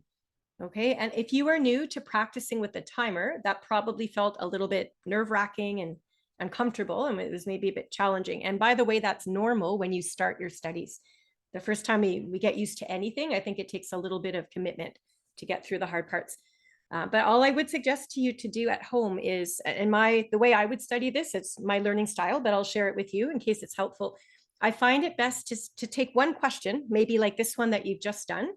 Practice delivering your answer several times in a row out loud. So you do it the first time, you set that timer, you deliver your answer for 1 minute. Maybe it didn't go so well. Maybe you were nervous and you didn't have a lot of ideas to share. So you take a quick break and then you deliver the same answer. You do it again, your second attempt, and you hit record, right, each time. So the second time you deliver this, you're already going to have the few details you thought of earlier. So you can use those again, and you can start adding detail little bit by little bit. For some of us, we might have to practice delivering this answer 8, 9, or 10 times out loud just to get our rhythm going. But I think it's beneficial to really focus on fine-tuning one answer before you move on to a different question altogether. That might be one way to get more familiar with your structure. And again, if you're actually recording your voices and typing out your transcripts like this, you'll be able to see the words that you're saying. You'll be able to examine your sentence structure, look for grammar mistakes. And being aware of what your own strengths and weaknesses are is going to then allow you to build your study time around that. It's always the weakest areas we want to devote study time to bring those areas up. Anyway, that's my little spiel on how to get better or more comfortable, I guess, with the speaking at home. So to that end, I'd like to play for you this woman's response that also answered this question. Same question you were just talking about a class she enjoyed. So we'll listen in and do a quick little analysis. Here we go. It's been such a long time since I've taken a class, but I do believe that algorithms was one of my favorite classes. I guess I really enjoyed the fact that we were always learning something new, and it was always making your brain work. It was challenging and very interesting, and honestly, I have to admit that I loved correcting the professor with the examples and so on, which is kind of a touchy subject right now, since I am the one teaching and the students are correcting me. But I'm hoping that my professors were taking it in the same way as I do now, as in, it's not a big deal. It's better to give a correct example than a mistaken one. I really should start looking at algorithms again. I miss it. It's a fun topic, and I should do it again. Okay, great pronunciation, no huge pauses or interjections. So her rhythm was very steady there as well. She also had a self-correction, and I'm not sure if you caught that or not. She started off with this expression saying touchy-feely, and then she realized this is the wrong word altogether. It has a completely different meaning. So she paused for just a second. She said the right word and she continued. So this is fine. It's one self-correction and it doesn't interfere too much with the flow as well. What makes this a little bit more complex and noteworthy is, again, the sentence structure. So you start to look at the beginnings and endings of sentences. You see that they're fairly long, but then you look to see how they're connected. And she's taking the time to transition into the ideas. It's been such a long time since I've taken a class. So that on its own is actually a complex structure. And then she says, but I do believe that algorithms was one of my favorite classes. So we're connecting two halves together, creating a complex compound sentence. So most of her sentence structures demonstrate this. And we do get these great transitions. It's been such a long time. Honestly, I have to admit, I really should start looking at algorithms again. So a lot of great transitions. So it's telling us she's got consistent control over these complex structures. And a lot of her grammar structures are emerging as well. You know, professors were taking it the same way as I do. So we're not just using simple verb tenses. We're demonstrating to the raters that we have several tenses and skills that we can demonstrate along the way. So listenability is done quite well. When you look at your content, algorithms is her favorite class. She gives us 3 reasons why she enjoyed it. Her first one, I don't love. You know, we're always learning something new. So this is very generic, doesn't tell us much value or much interest. But she comes back with, well, it challenges the brain. It makes your brain work. So that's sort of idea number one.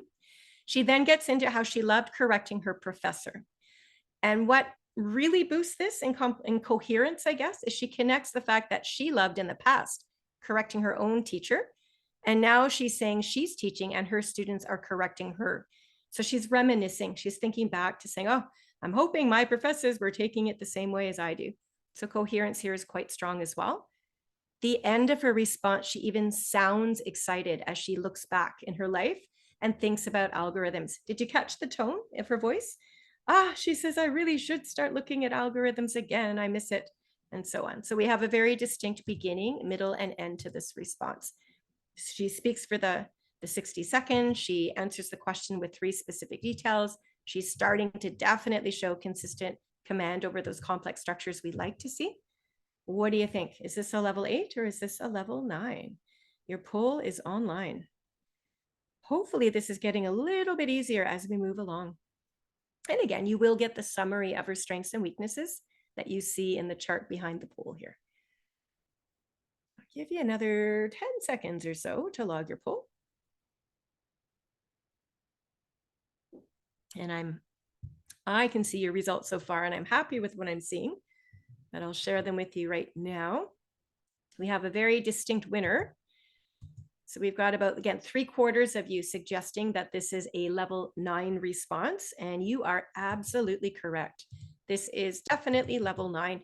Level 9 doesn't mean perfect. I mean, I pointed out a few areas where she could enhance the content and vocab even further, but level 9 it is, because again, when you look at all 4 areas of the checklist, she is demonstrating more strengths than weaknesses, and she's getting into the extension of ideas and the complexity. So whatever you talk about in task 2, just know it's about yourself. So try to base your ideas on your real life, as it's easier to think of ideas, but you could certainly make one up if you've got the imagination to do so. But you will likely be speaking mostly in past tenses because you are thinking back to something that's already happened.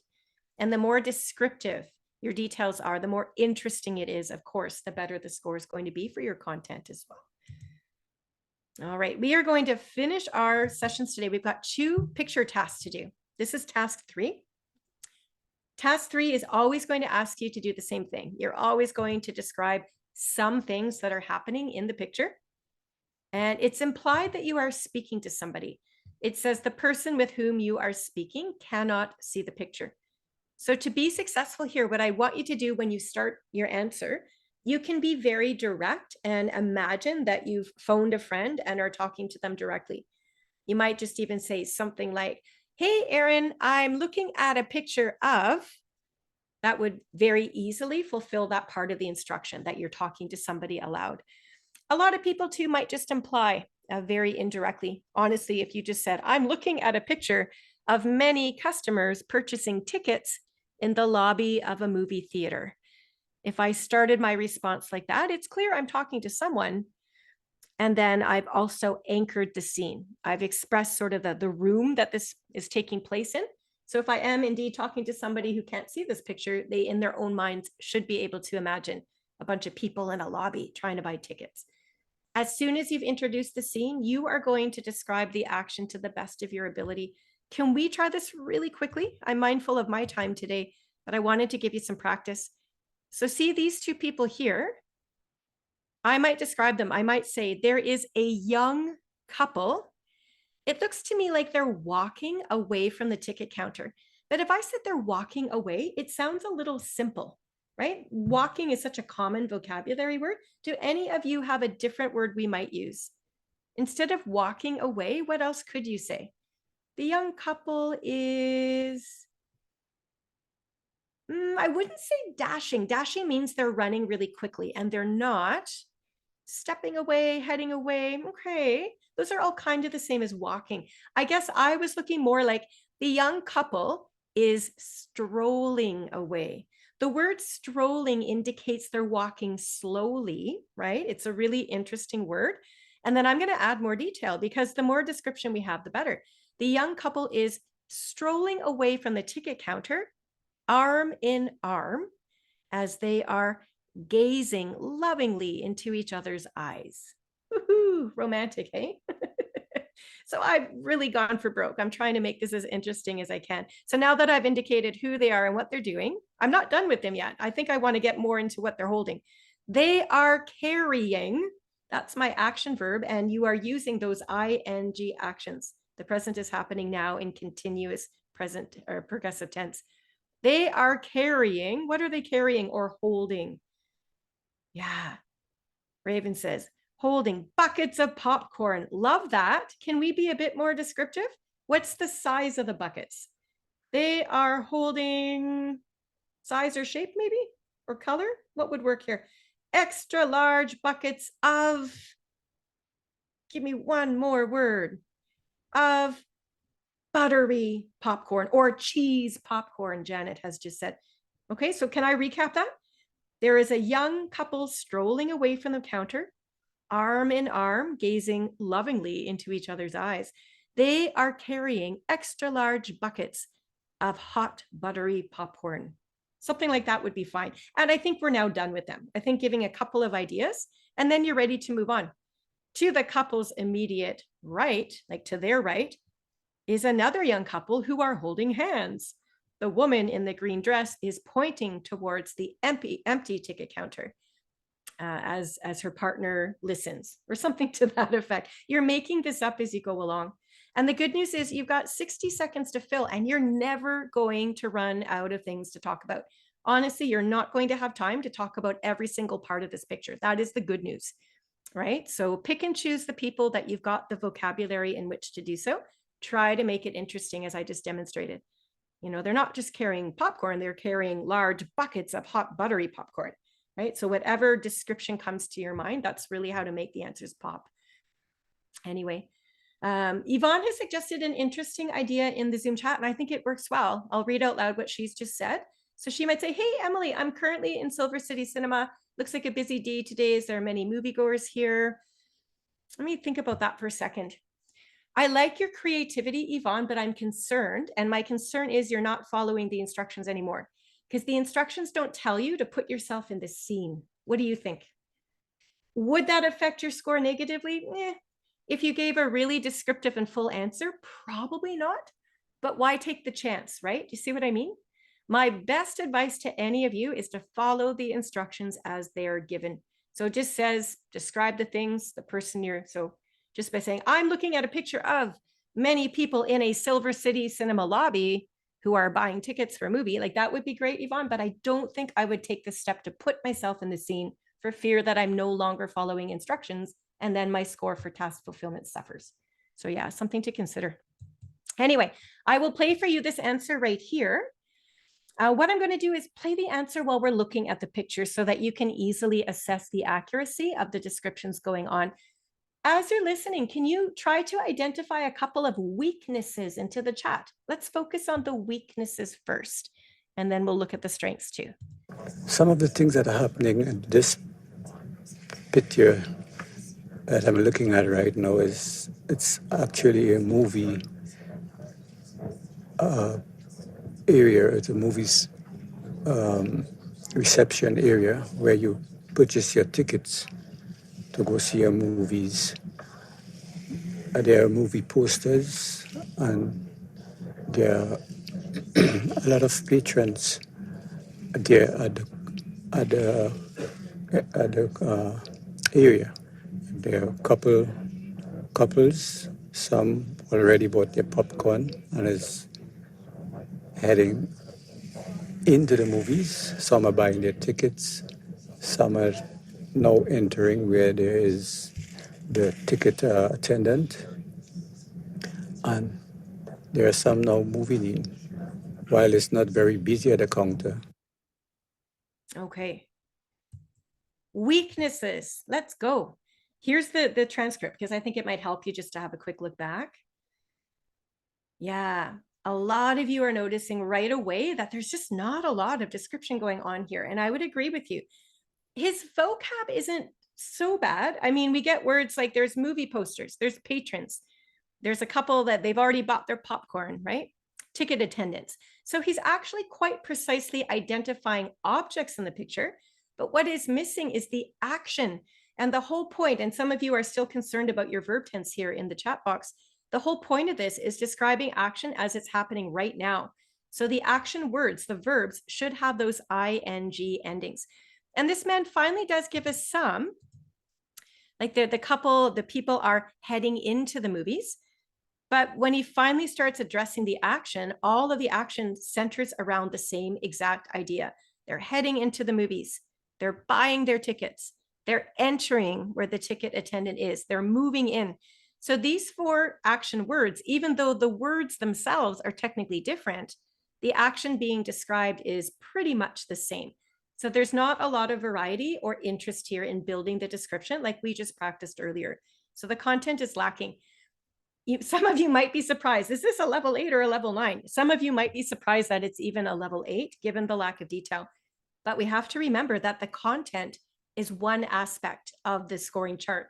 And this man's content score it has room for development, as you can see. But some of the elements that he does perform quite well is that he actually does correctly identify that we're looking at a picture of a movie reception area. He doesn't imply he's speaking to somebody. One of you noticed that. So you should be speaking to somebody.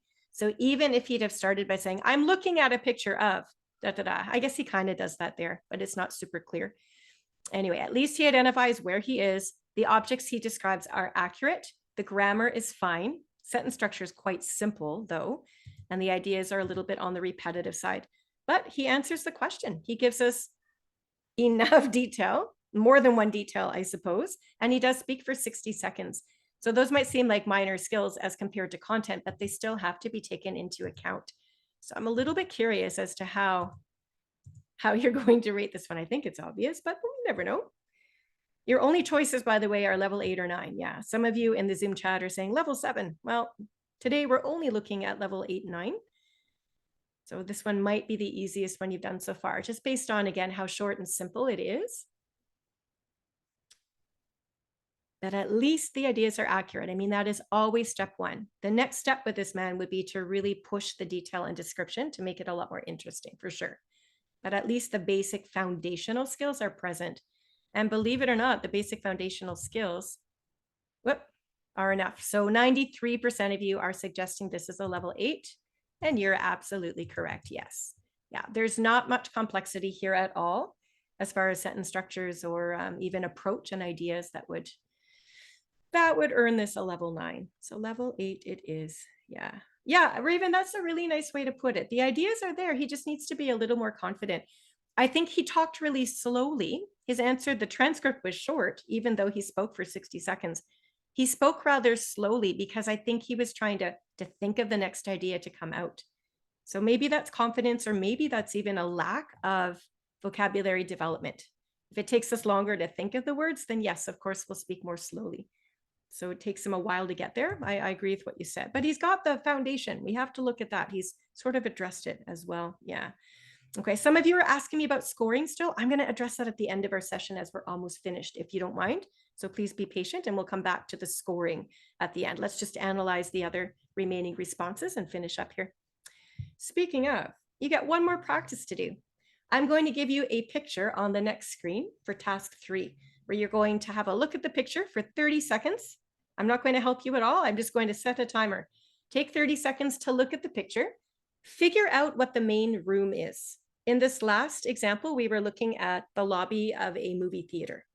So the picture I'm showing you is different. So you figure out what you're looking at. When you start to speak, and I'll announce that, I'll set a timer for 1 minute. Record your voice, but please start by describing that overview first of the room, and then pick and choose the people that you're going to describe. Try to choose strong action words with ing endings. Try to give as much description as you can as well. So your picture is this one, and you've got 30 seconds on the prep clock right now to make your choices.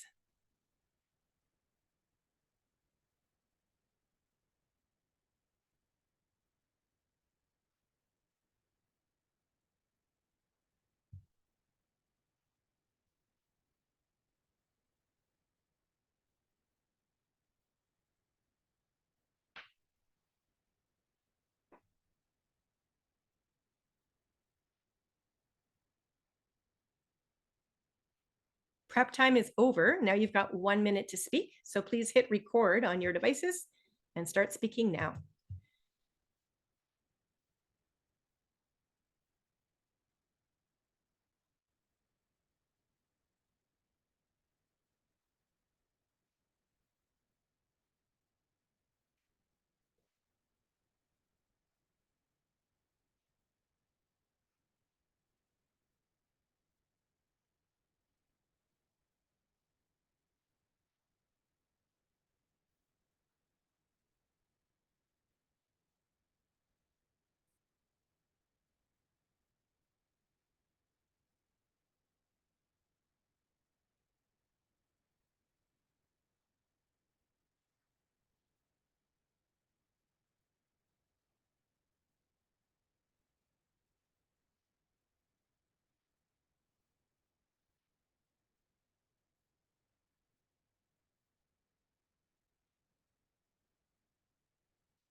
Okay, that was it. That was time. So hopefully when you began your answer, you said something like, I'm looking at a picture of many customers buying groceries at a supermarket, right? So again, some of you are still stuck on how to start. So that would be a good way to do this. Just by stating, I'm looking at a picture of, you are implying that you are talking to somebody. If you'd like to be more direct, feel free to throw a name in. Hey, Aaron, the picture I'm looking at is of many people in a grocery store buying food, right? Things like that would work just well, just as your opening. And then of course you want to be interesting and precise with your descriptions. So once again, I'll play for you this response as you're looking at the picture so we can very accurately assess whether the speaker is able to describe with detail and interest what's happening. So we'll do that now. Well, I can see a supermarket hall. It's quite large, not very busy. There are about 9 people there. I can see 2 cashiers. One of them is closed, so only one register is actually opened. There are 3 rows at the supermarket. There are a lot of vegetables selling. Looks like oranges and lemons are on sale. There are 2 kids who are very excited. They're picking up the watermelons. There is also a boy with his mother who looks like he wants to buy, well, I'm not sure if it's a book or it's a bag of cookies. Another boy is asking his father to buy him something in the. Okay, she got cut off at the end, but she was able to give some fairly descriptive ideas there. I'll show you the transcript, and can I open it up? Can I invite any of you interested in working with the strengths first, rather than have me guide discussion? What did you notice this woman did really well? It can be anything. It can be content, it can be vocab, it can be her speech, her sentence structure, her task fulfillment. What do you think? What jumped out at you is something she's done quite well, would you say? Some of you are saying coherence. I'd have to agree with you on that. And for those of you that don't understand what coherence is all about, it just has to do with how organized the content is and how easily the ideas flow together. So yes, coherence would be a strength for sure. Her speech delivery, her pronunciation is also quite well done. All of those aspects of speech like rhythm and intonation are all natural. We don't notice any glaring pauses or interjections. So she's got some strengths there as well. I would say those are probably 2 of the biggest ones. She doesn't very well set up that she's talking to someone. So from task fulfillment, that's just a minor miss, but she does set the scene up as a supermarket hall. Her vocab's actually a weakness, I think. There's quite a few of these very common words, like it's quite large, it's not very busy. But at the very least, as you said with coherence, she starts with the big picture. There's 9 people here. And then from there, she goes on to the cashiers. And once she identifies the cashier, she says one of the registers is closed, one's open. And then she goes over to the rows and she looks at the veggies and the oranges and lemons and so on. So the coherence, the organization is strong. We're getting an image in her mind of what she's looking at. But again, it's the vocab. She's spending a lot of her time looking at objects, right? Like vegetables, oranges and lemons. Those are fairly common vocabulary words. She gets the kids at the back of the store, but rather than get right into the action, she describes that they are very excited. So up until now, we haven't had a lot of really strong ing verbs that we're looking for. Finally, we get there. They're picking up the watermelons. But again, look at how short and simple these sentences are, right? Finally, at the very end, this woman redeems herself with a complex structure. There's also a boy with his mother who looks like he wants to buy, not sure if it's a book or if it's a bag of cookies, and on from there. So she does demonstrate a little bit of complexity. It would have strengthened her score to do this all the way through rather than save it for the end. So again, in a nutshell, she correctly identifies everything she's talking about. Everything's accurate. The grammar's fine. There's a variety of words. It's just that they're a little bit simplistic. So I'm a little curious what you're going to do with this one. What do you think? I'll relaunch the poll online here. Is this a level 8 or a level 9? I mean, I love her coherence. I love the speech elements are really well done, except for the sentence structure. She did have a little bit of complexity, but I did also notice quite a few short, simple sentences. This one is a little tougher to assess, I think, because it's more in that middle ground, eh? Vocab's accurate, but is it precise? There's room for development there too, I think. Did she answer the question? Yes, but she didn't set up the picture. But she did speak for 60 seconds. So we're going back and forth, right? Strengths and weaknesses, strengths and weaknesses. And it looks here, I'll share your online poll results now. You're much closer than you have been in other tasks for this one. So 61% of you are suggesting level 9, leaving 39% at level 8. And believe it or not, this woman actually did earn a level 9, but it's maybe not as strongly developed as other level 9s that we have seen in session. So it's just a really good reminder, frankly, that there are many ways to earn a score. So again, as long as you're hitting those strengths in every category and the weaknesses you demonstrate are minor in comparison. Think of it that way as well. Yeah, Louisa, you do have paper and pen in the testing room for sure. Yeah, so you'll get right there. You can make notes in the prep time. And if it's helpful, you've got those words in front of you when you speak. Some people like to do that. So please feel free if that's what you want to do as well. Yeah. And Anne is worried about a conclusion. And quite honestly, for task 3, I know a conclusion is far from your mind, isn't it? Right? You're probably so focused on description that by the time you know it, 60 seconds is up. If you don't have time for a concluding statement, as long as your descriptions are very accurate and interesting, and you've demonstrated those complex structures we've been talking about, it's not the end of the world. It's not going to have a major effect on the task fulfillment score. But if you're practicing at home, try to get into the habit of reserving even 5 seconds at the end, just to throw in a quick sentence. For me, in this picture of the supermarket, it might have been, it's a very busy day at the grocery store today, or something really simple like that. But when I say it, you know I'm done.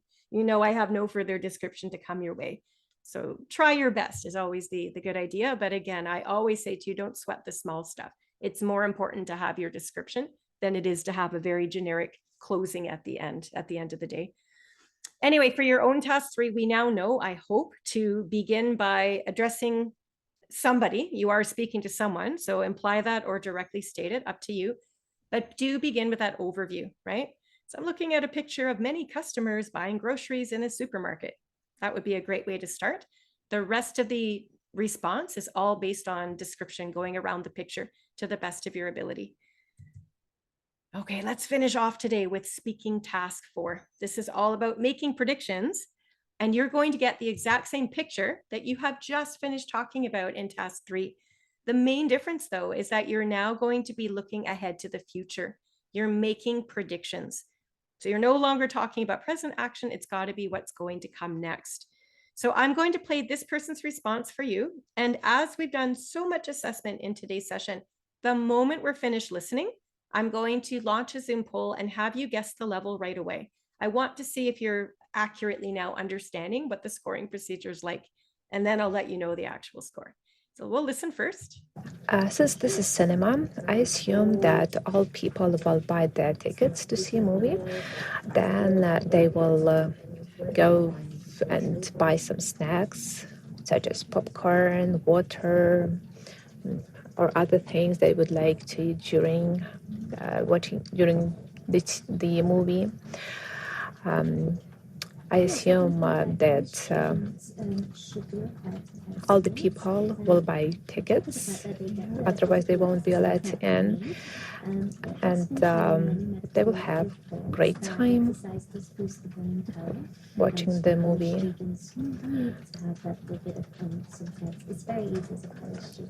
And all the staff will help. I can see that staff is helping people purchasing their tickets. Aha. Okay, that's it. That's the end. So on your computer screen right now, you're seeing another Zoom poll. What do you think? Level 8 or level 9? Think about the listenability, the content, the vocab, the task fulfillment. We need to assess all of these items.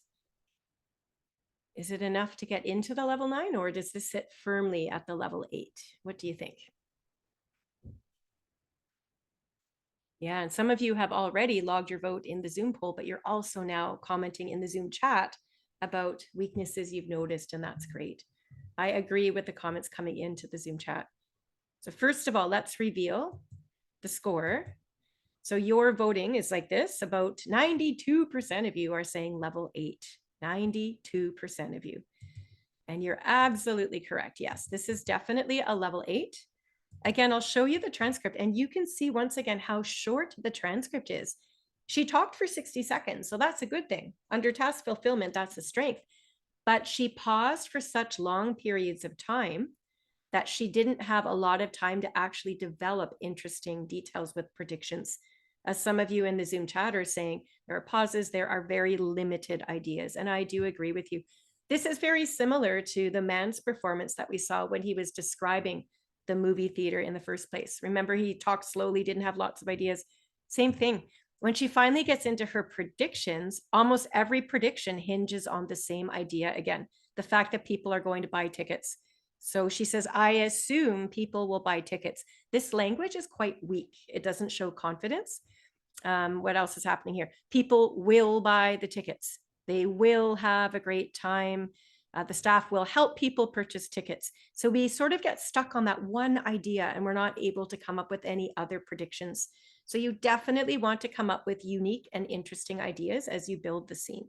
So bear that in mind. Her ideas are correct, right? We can honestly say, sure, that is exactly what's happening or will happen, but we just want more variety. That's all, right? And again, the language, we want it to be a little bit more precise, a little bit more upper level and that sort of thing. Yeah, there were a couple of interjections there too, as Simon's commenting right now in the Zoom chat. Sentences are very simple too. There's one attempt at a complex structure. I see the word otherwise, which is a great start, but overall we've got short ideas, a lot of very basic conjunctions like and. So yeah, a definite level 8 for this one. Then again, you can review the notes here when they come to you in the study pack. Yeah. As Charcy, I wouldn't say no clear ideas. Like her ideas were accurate. They made sense. It's just that the ideas were so repetitive and simple. They weren't developed. Maybe that's what you mean by no clear ideas. I would say ideas are accurate, but they're just not very developed, right? And that's what's missing. Yeah. Yeah, June brought up a really good point. Because this woman speaking was quiet for so long during her response, her microphone actually picked up a voice of another test taker in the room. Did you hear that? And this is what would happen with the mic. If you're not speaking into it, well, of course, the mic is going to hear background noise from somebody else. Yeah. Remember what I said? And I think, June, you were the one earlier that asked about this. You were very concerned. So you're still concerned, it sounds like. Can I try one more time to reassure you that you are wearing your headset? So the microphone might register the other person's voice, but you yourself probably won't, because you're going to be so focused with the headset on your ears, blocking out sound from other people talking, and you'll be able to, hopefully after your long pause in this woman's case, be able to move your response along. Yeah. Try those strategies I gave you at the beginning of today's session and see if they work for you if you're still concerned about it. Yeah. Bear in mind, the raters would understand, like they're listening to your recording. So the fact that other background noise is there, that's not going to affect your score. It has nothing to do with you. So please bear that in mind as well. Okay. Let's have a look at our very final response for today, because we're a little bit over time. So let's get moving here. This is the same picture of the grocery store that you, I believe, had a chance to practice just earlier. So remember whatever picture comes your way in speaking task 3, you've already described what's happening now. You get that same picture again for speaking task 4. There's no need to set up the scene here for task 4. You're going to jump right into the predictions here. Yeah, so my answer to this, I might say something like, The two young children at the back of the grocery store will lift a heavy watermelon out of the produce stand and drop it onto the linoleum floor. It will smash and make a tremendous mess. And then on we go from there. Does that help a little bit, Nivetta? Nivetta was asking for examples. So that's how I would start. And then I'd probably say something about how the older brother will run over to them and scold the younger child. And on we go from there. So thinking future, thinking forward. I'll play for you this person's answer one last time as we're looking at the picture, so you can accurately assess the predictions. And then, as I say, I'll launch the poll. You can tell me if you think it's a level 8 or 9. Let's listen in. From what I can see in this picture, what will happen next is the customer who is having the barcode item scan barcode by the cashier, and the service staff would pay for the item and would be stepping out of the store. The father or the elderly companion with the two children playing with the watermelons, walking towards them, he will probably tell them not to play with those watermelons and not to play with the fruit. One lady that is driving her cart between aisle 7 and another number, she will probably go and shop and put some stuff in her cart. The young boy wearing blue shirt who is showing an item to his father, one possibility is that his father would allow to either buy that item or convince him for something else. Same thing goes for this other young child who's showing something to his mother, a package. Okay, this is the last one that you are going to assess today. So make it a good vote. The Zoom poll is open. Is this a level 8 or a level 9? Again, hopefully you're thinking about his voice. Yes. Maybe you're starting to identify sentence structures. I'm not sure, but that's part of the score. So we need to be familiar with it. Vocab, content, and how the ideas fit together. I think he gave lots of predictions, and I know he spoke for 60 seconds. So task fulfillment seems to me to be quite strong too. Yeah. And in the Zoom chat, some of you are saying he didn't do too badly. I agree. Monica wanted to know, can I say, I feel like the two boys will? And I'm going to say, no, don't do that because it weakens your response. Just deliver the prediction. The two boys will, blah, blah, blah, blah, blah. Yeah, that's how you do that. Okay, here are your results. Ooh, level 9, 88% of you think it's a level 9. And you're absolutely correct. So when you think back to how short and underdeveloped that last response was with the woman speaking, making predictions, and then you look at this man's response, they both had a 60-second response. Can you remember how short the transcript was of the other woman? This man's transcript is almost double the length because he didn't have those long silences and he was able to deliver so much more content. So that's part. The more you're able to deliver content-wise, the more opportunity you have to actually answer the question. So you're basically addressing all tasks in one, right? More content detail. The more ideas we have, the more vocab you can demonstrate, and then the better you answer the question. This man, the one element of his speech that I found a little bit weak is there were parts where he rushed a little bit. Did you notice that? He had very natural rhythm, fantastic pronunciation, intonation, but there was one section right in the middle of this response. It's like he hit the fast forward button and went on and on and on really, really fast. And then he found himself again and came back. So just be mindful of that. It's easy sometimes when we're nervous, but try not to rush your speech too much or the listener gets a bit confused. His sentence structures too were a lot more complex, as you can just have a quick look yourself, right? A lot longer and a lot more complex. His predictions are various. They're not just all focusing on the one thing, like the woman was talking about buying tickets. This man is saying a customer will pay and leave the store. The companion will tell the children not to play with the watermelons. The lady will fill her cart. The father will allow the boy to buy an item and on. So we have quite a variety of content details, which is wonderful. His language is also higher level or just more precise when we're using words like elderly companion and aisle 7, etc. It's a lot more interesting than generic language. There are definitely a couple of areas we could tighten up for sure. Like in this case, we don't drive a cart, we actually push a cart. And there are a couple instances where the verb tense is wrong. We should be saying will. The father will allow to buy the item or not. When we say would, it indicates a past tense. There's a couple little things here and there. But overall, we've got enough of those complex skills that we're looking for to earn a level 9, which is wonderful for sure. Yeah, good.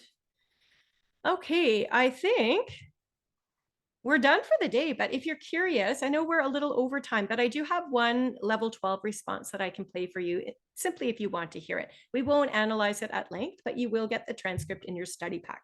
So just for fun, this is a level 12 example who's also making predictions about this supermarket scene. So here we go. So in terms of what's likely to happen next, there is a woman who's wearing a purple sweater and white pants, and her cart is empty. So I would imagine that she will probably fill her cart as she goes through the store.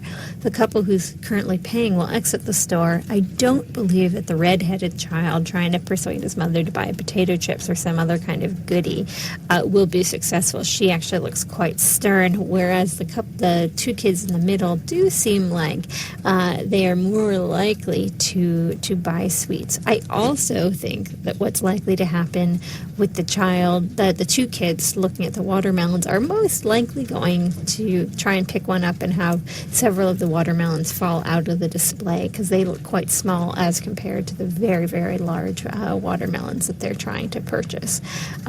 So lots of activity in the grocery store today. She fit a concluding statement, and I think this is one of the first responses that we've had that.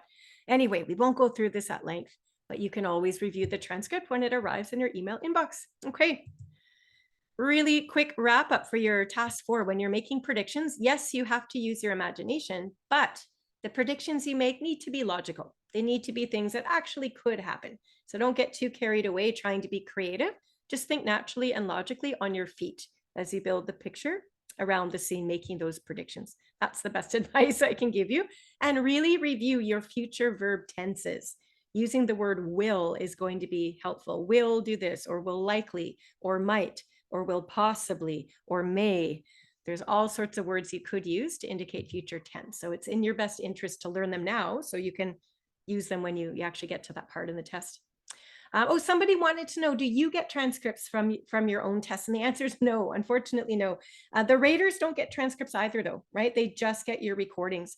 So to speak to that right now, before I forget, I know Monica, I think it was wondering for a while now how the scoring is going to work. So you've got those 8 different speaking tasks to deliver throughout the entire test. You will receive a score on each of those 8 tasks. So by the end of it all, you'll have 8 different speaking scores. Those scores are going to be averaged together. And whatever the average comes out to will be rounded to the nearest CELPIP level. So there are no half scores on CELPIP, remember? So if your average score of all 8 tasks, let's pretend for a moment, it comes out to 8.5. Well, when you follow the rules of math and rounding, 8.5 rounds up to 9. So if that were your case, then on your score report, you would receive level 9 as your overall score. If, on the other hand, your average score of all 8 tasks came out to an 8.4, again, following basic rules of mathematics, 8.4 would round down to a level 8. So on your score report, you would receive level 8 overall. Yeah, so that's how that works. Good to know, right? And it's common for most people to perform a little bit more strongly in some tasks than others. We're all different. Some of us do very well with picture tasks. Some of us do not. So that's partly why you've got 8 questions to answer, because even if you've got 1 or 2 that are just a little bit lower than your other ones, the overall average is going to help bring those ones up, right? When you look at the way averaging works. So yeah, that's what that's all about. And I apologize I kept you waiting so long. It just seemed like there was never a good time to answer that question in the middle of our analysis. But now you know. Anyway, really briefly here, I already mentioned that you could take CELPIP for your postgraduate work permit applications, which you already know. We talked about this earlier. We do have other sessions you can register for free online for our Zoom sessions. We are coming back tomorrow to look at the second half of the speaking test, tasks 5 to 8. And these, again, will be done in the same fashion we did today, examining more or less level 8 and 9 responses and analyzing them to see where they fell into. So join us tomorrow if you'd like. You can register online there, celpip.ca. Just type in /webinars and you'll find the dates and the times. We do have a YouTube channel named CELPIP Official, and you can review the other study tip series there. We do have a CELPIP live series. All the live episodes we've ever recorded or presented rather are recorded onto the playlist there. So check that all out, something for everyone, and it's all free, which is great. If you wanted more practice with your actual score and understanding more about scoring, right on the website. Up at the top, you'll notice 5 different drop-down menu options. And the second one in says Prepare for CELPIP. When you click there, one of the options open to you is called the CELPIP Score Comparison Chart. So you click on that, and this is exactly what you'll see. We have sample responses in both speaking and writing for every single level. So let's pretend level 9 is the targeted area you'd like to achieve. Click there. And just like we did today, for speaking, you'll get to hear the responses.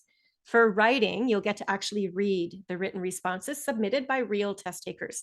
And you now know the score they got, and you'll also get the raters' notes about what the strengths and weaknesses were in those same 4 areas we were talking about. So whatever score you need, definitely check these out online, and it gives you just more examples of what your particular score set looks like, so that you'll know exactly what you need to do to earn the same score, or ballpark anyway, ideas. We have 2 free practice tests right on the website too. And then once you've exhausted all the free materials, there is an online bookstore. So we sell additional practice tests. We have study guides. We've got online courses, vocabulary books, etc., etc. So check that out when you do have time. And I'll leave you with this little page here. This one might be good for a screenshot if you wanted to do that at home now. It gives you the email address for the customer service at the top. It also reminds you of the homepage and bookstore links, etc. But all 4 of these social media platforms as well. We always have free content posted here and reminders that we still go live with CELPIP Live every second Thursday. That's at 9:30 in the morning Pacific time. And Instagram as well. We try to pop on about one Monday of every month at 9 in the morning. That one's more of a casual Ask Me Anything episode. So if you subscribe to the channel, you'd always know when we're coming on live next time.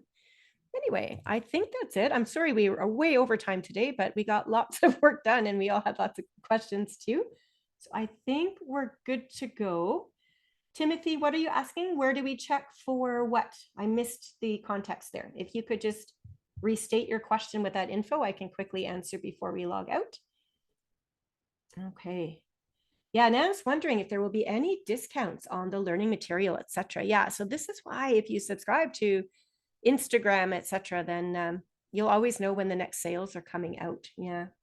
In fact, I think, yeah. Anyway, check it out. Check it out on Instagram and see, or on Facebook, even if you use Facebook. It always indicates when the next sales are coming up. So that would be a good place to check. Okay, Timothy, last chance. Oh, Timothy, for the CELPIP speaking score chart, go onto the website, go prepare for CELPIP, and then go score chart. That's the path. You'll find it. I mean, the website is intuitive. It might sound complicated as I narrate it out loud, but when you land on the homepage, celpip.ca, just use the drop-down menu items and intuitively you'll know exactly where to look. But yeah, that's where you'll find those. The CELPIP score comparison chart gives you examples of speaking, which would be great. Yeah. Perfect. Okay. Nice. Yeah, you don't have transcripts for speaking, folks. Yeah, we've already established that. So that would be that. Okay, anyway, let's go. We're way over time and we must all be very tired. Thank you so much for joining me today. And I may just see some of you anyway tomorrow for the second half of the speaking test. Take care. See you next time. Bye-bye.